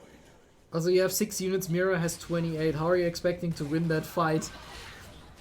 With defenses? Your core shard is taking damage. So I think one of the problems we may run into here, and it might mean we need to not finish this level, is that the AI personality that's been loaded in is not the defensive personality. Right. It's just the generic one, so it Right. doesn't know how to use Volta's special stuff. Yeah. Which is why it's sort of That's just building lots of random things and not having units. That's fine. That's fine. I mean, we've been seeing a lot of the undergame, and this has been for me extremely fascinating to just see, you know, how the AI reacts, what they would do, especially with the construction, because I have frankly no idea how I would go about this. You know, I have no idea how that works. It kind of helps to visualize it a little bit. It's really interesting. Yeah. And I mean, we're in the semifinals already. We don't necessarily need to win this. Ah.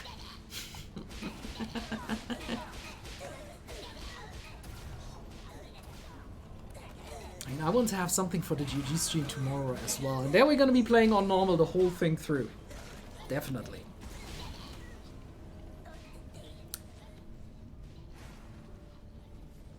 But I would say, since we got this here right now, you also sent me something from the workshop. Yes, indeed. So a very, very large part of this update is obviously the scripting tool that you added to the map editor. Right. This essentially lets you do almost anything in custom maps now. Mm-hmm. So whilst the stream was going on earlier, one of our programmers put together a basic level for us to go and look at, but well, I won't spoil it. Okay. So I've sent you the link to download, so you just need to click subscribe and then restart the game. And I'm actually gonna be doing that right now. That is I'm gonna post it into the chat as well, so if anybody else wants to have a look at the level whilst we are, they can do that. Alright, subscribe now. I'm just gonna be it's called the slap machine. How fitting! How fitting. Okay, so I'm gonna be starting the game real quick. I see that Steam has just done something, so I suppose it downloaded it. So what you guys in chat need to realize is that I haven't ever built a map in War for the Overworld. So for me, this is new. I have checked out the tutorial, but the script editor is in fact extremely powerful. And let's see what we can check out with this. Let's see what we can check out. So once you've booted the game back up, I can't recall if it will appear in the scenario menu or the skirmish menu, so just have a check through both. So what we're going to do is we're going to load into the level, okay, play it for a couple of minutes, and then we're going to open it up in the map editor. Okay. And look at how it's put together. All right. That's actually going to be very interesting.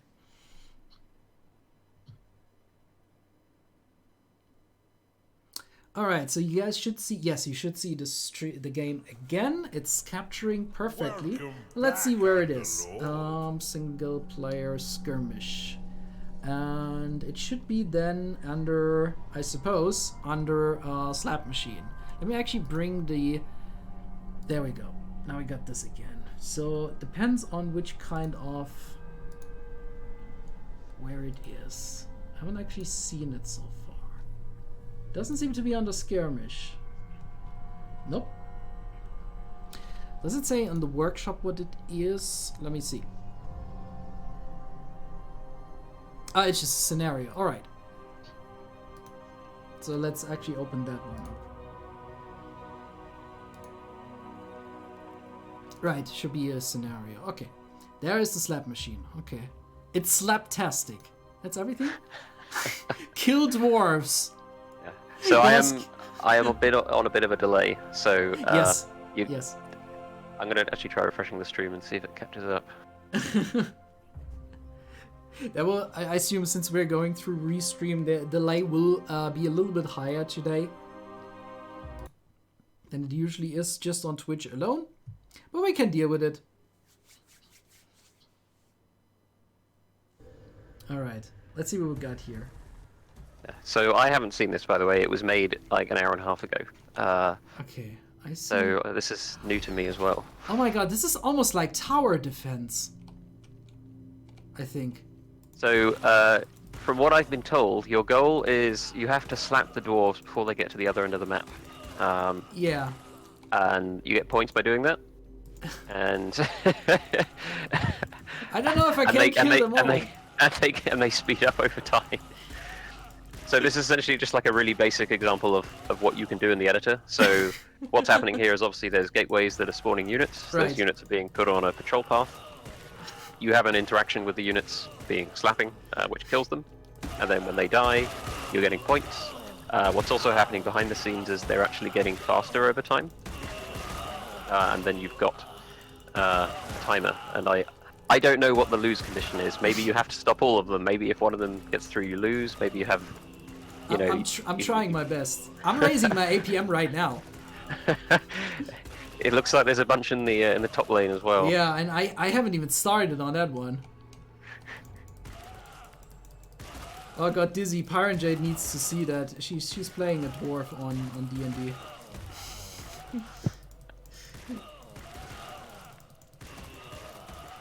Okay. Time left before level end. 3 minutes and 30 seconds. About that. Alright. How far are they? I wish I could zoom into the minimap right now. Try holding shift and swiping across the group. I think you can sort of multi-slap. Oh, can I?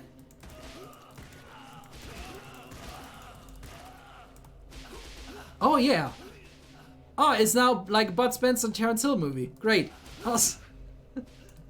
Yeah, it doesn't kill them immediately. If I slap just one, they die immediately. Okay. Now I wish I had the AI to help me here again. The AI was very, very efficient. That's all my... I think they die when they enter the portal, do they? Yeah, they kind of die when they enter the portal. Though I'm not getting a score for it, so they don't seem to be... Like, I don't seem to lose. I think it's just high score based. And yes, they are becoming... Like, they're spawning faster the longer it goes. Yeah, that's a lot.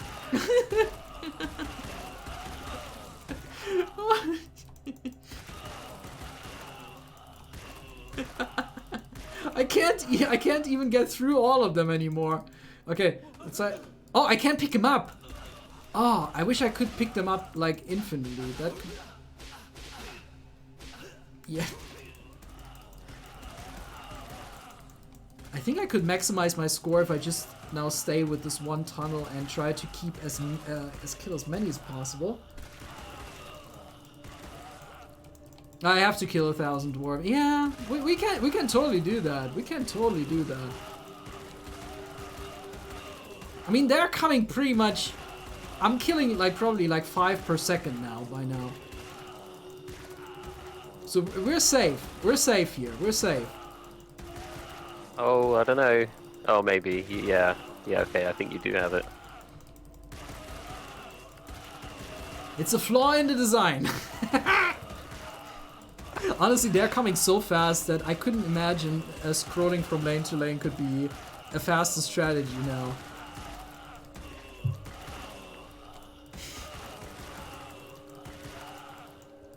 Yes, yes!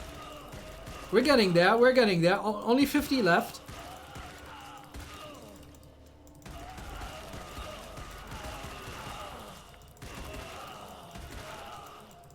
It's actually... I don't know if you can actually see that. It's causing like tiny stutters, and then yeah, I don't slap properly. But considering how many dwarves are currently on this map, I'm not surprised. Okay, I got over 1,000. I got over 1,000. I finished the objective. I finished. I won. Well done. Your prize is there being no winning event. Right. All right. So I think maybe something happens after another Yeah, 45 I'm gonna seconds. wait. I have no idea. I've not we're seen just this. we're just gonna wait this out. It's just about 35 seconds. We can win this. In fact, I'm gonna download it, and I'm also gonna open it up at the same time as you in the editor. And then we're gonna check it out how it works out.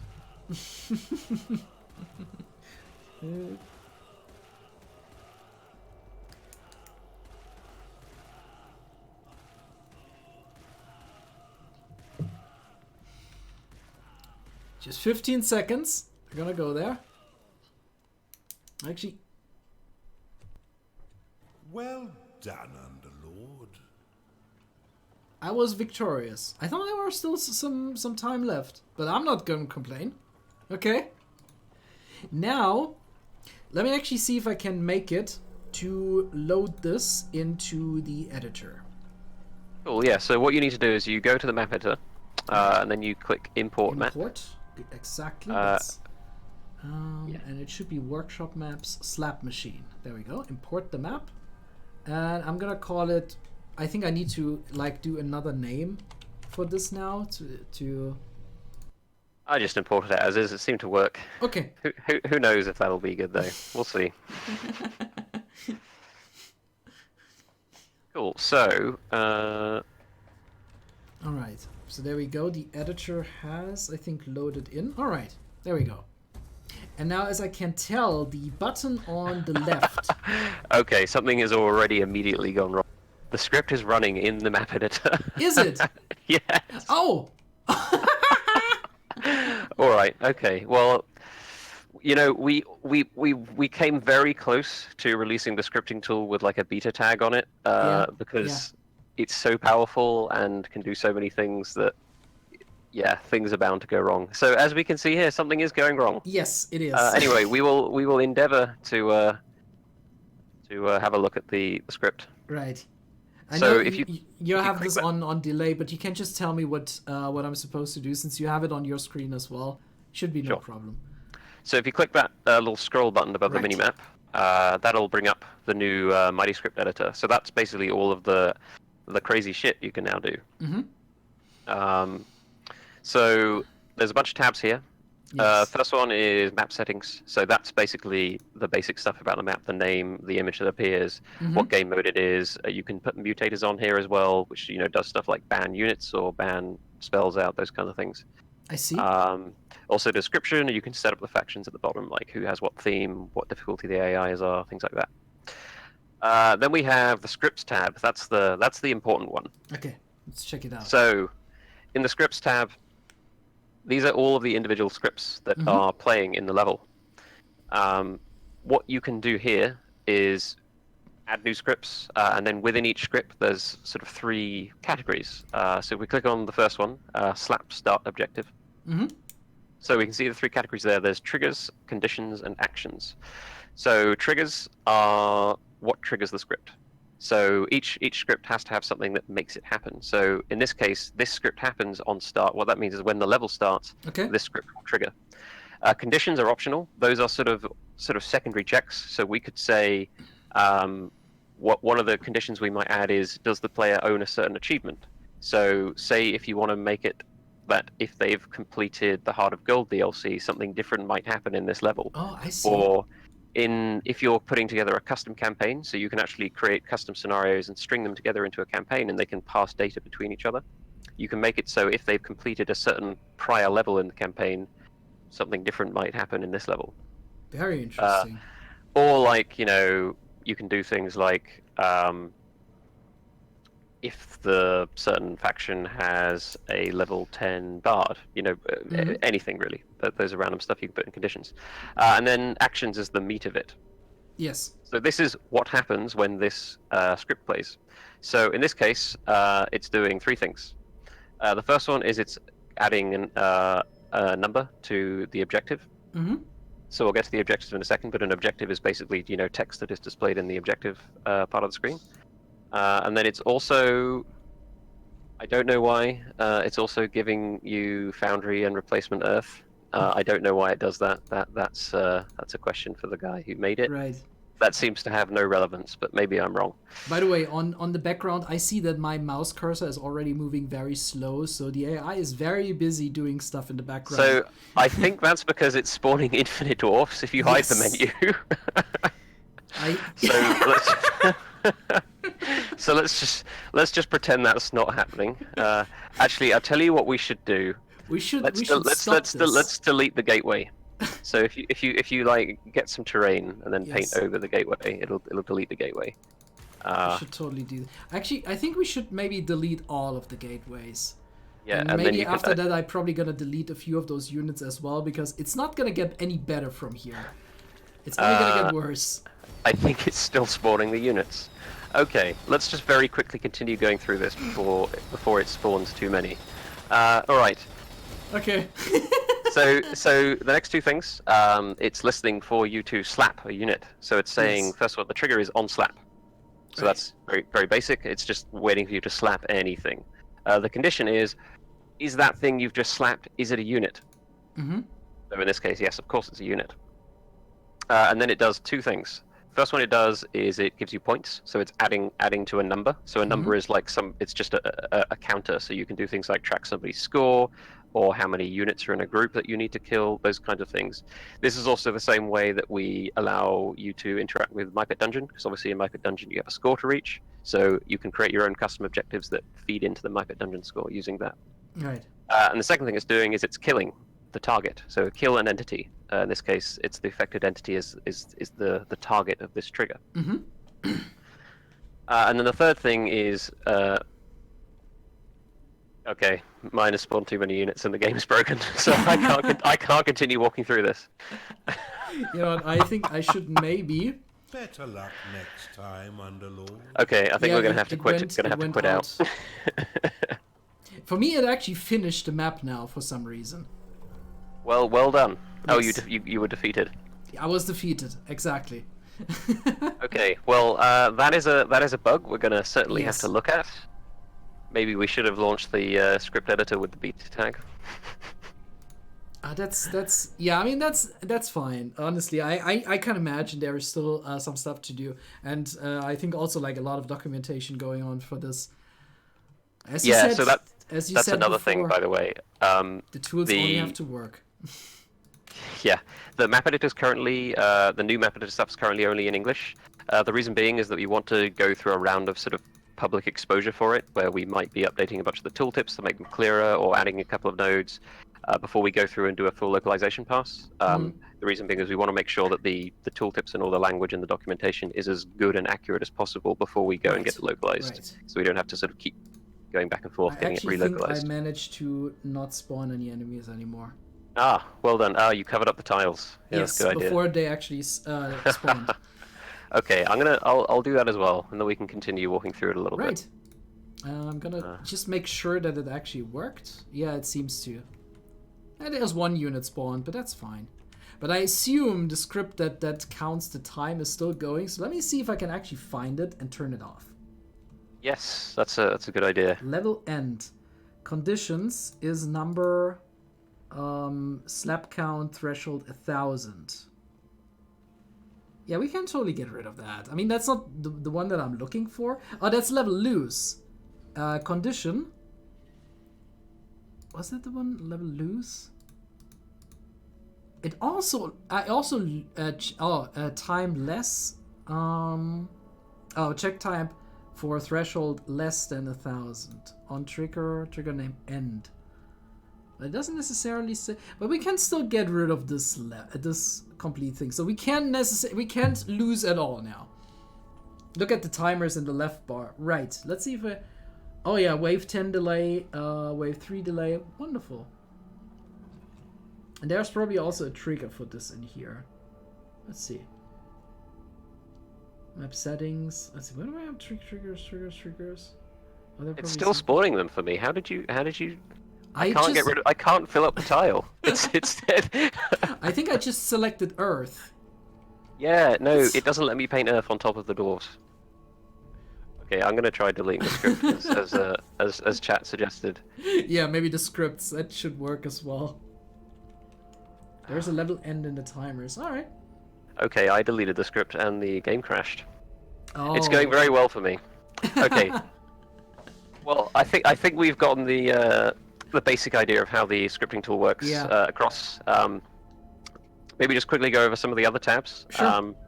So timers, obviously, they allow you to put different timers in. So essentially, the way to look at this is scripts is sort of the big important tab, and then all of the other tabs beneath it, those are sort of components that can go into scripts. Mm-hmm. So timers are obviously timers that track time. Objectives are being text that you can display on the top corner of the screen. Them existing as independent entities allows you to pass data in, such as numbers. So, as an example, you saw your score and the time in the objective in the level that in this level. So that's being handled by different events, different scripts. Sorry, feeding into the objectives and then them displaying the numbers. Parties obviously is a group of units. Patrols are obviously a patrol path that you can send either a pre-spawned group of units or units that are already on the map. You can make them follow a preset patrol path. Switches are basically on-off switches, so you can use that to track, like, has this thing been killed, or I don't know, things like that. Numbers is for tracking things like score. So the score that we saw is being tracked with a number. Right. And then a list allows you to collect sort of lists of objects together and impact them in the same way. So you don't need to sort of repeat a script over and over again. You can just do the script once and have it apply to a list of objects. So you could, for example, you could put like 10 different units in a list, or 10 props or 10 gateways in a list, and then affect them all at the same time instead of having to fill them out individually. This kind of reminds me of a menu-driven Unreal Blueprint. And it's probably not a very good comparison, but it reminds me of it anyway. Well, it's a nice thing to be compared to such a well developed tool. Well, because it's here's the thing. I'm still pretty noobish at Unreal at Blueprint script, but it's just the way how you connect the different kind of elements, as you have like maps, the scripts, the time. The scripts are basically what it actually does, and then you connect it to the elements. It kind of does remind me a little bit of Blueprint. I mean, there sure are similar systems to that, but that's just the first thing that came to my mind. Yeah. That's cool. I think I'm actually gonna be playing around with that a little bit, but so there was actually this one pop-up that there is a documentation for this. I didn't actually click that link, but is that already in place, the documentation for this? It's basically, so we last week, well, might have been earlier this week, I don't know, time's been a bit of a blur recently. Yeah, we posted up a big blog post going over all the features of the map editor. Once we've had a bit more of a round of feedback on the map editor, and we're sort of more happy with the state it's in and the documentation, things like that, we're going to be doing a series of video tutorials. So those will also be available on our site. Right. We might put them in the game as well. We'll sort of see. But the idea is that we're going to sort of continue producing tutorialization and documentation for this as time goes on. The other thing we're going to be doing is continuing to integrate maps that our users make. So a lot of the maps that you actually find in the skirmish menu now are made by players from the community. Right. Most of them by our QA volunteers. Okay. But as over the next sort of couple of weeks and months, we're going to be basically contacting people that are making some of the most popular maps on the workshop and saying, hey, should we patch this into the game? And then if they say yes, then we'll do that. That's awesome. That's really awesome. Yeah, there's that. You guys have really dropped a real bomb here with patch 2.0, and yeah, we've been going for 3.5 hours now, which is actually pretty fantastic. We covered a lot of ground today. I think we are slowly ready to round up the stream for today. Yeah, we've been over quite a lot. Yeah. We checked out the AI. We checked out the level and script editor today. We've seen a lot from the Undergames. We're gonna see more, by the way, tomorrow, as I'm gonna be streaming this on the Twitch TV GOG.com channel. So I'm gonna be streaming it tomorrow there around the same time as I started my stream today. Is there still something that you would like to say to the people in the chats that are currently in there? Oh, that's. Don't put me on the spot like that. It's been too long a day to think about things like that. I hope everyone enjoys it. Basically, this has been such a labor of love from the team. some of these things have been in development for over a year. Yeah. The Undergames was sort of first conceived about 2 years ago. Like, yeah. I hope everyone likes it. Basically. I can already assure you. I've been streaming this game on GOG.com a lot, and I really enjoy it. So I'm super happy that you guys are keeping this this game going and adding so much love and new content to it. Thank you so much. That's just from me. Thank you so much. And you should get a little bit of sleep maybe right now, because you said you're gonna join me for like an hour or so, and you've been here like the whole time, which is absolutely fantastic. So thank you so much. No problem. I do want to say one last thank you as well to our QA volunteers. They've been so incredibly helpful. We've been running a private beta for the last couple of weeks, and definitely that's allowed us to make this release a really solid release. So thank you very much to everyone that's helped us out with that. It's been invaluable. Yes, the QAs definitely deserve a lot of respect. And yeah, I would say, guys, that is it from us. I wish you are having a wonderful, wonderful evening. I will now log off, and we see each other hopefully tomorrow on the GOG.com channel if you so desire. This has been my guest stream here. My name is Chris, or you can find me in the name, like you see Memories in 8-Bit down there. You can find me under this name on Twitter, on Twitch, and also on YouTube. So you just gotta look it up. And from there, you're gonna be finding me. But tomorrow, you see me on the official GOG.com Twitch channel, where I'm gonna be streaming more of this because it's awesome. And now I wish you a very good night. Have a lot of fun.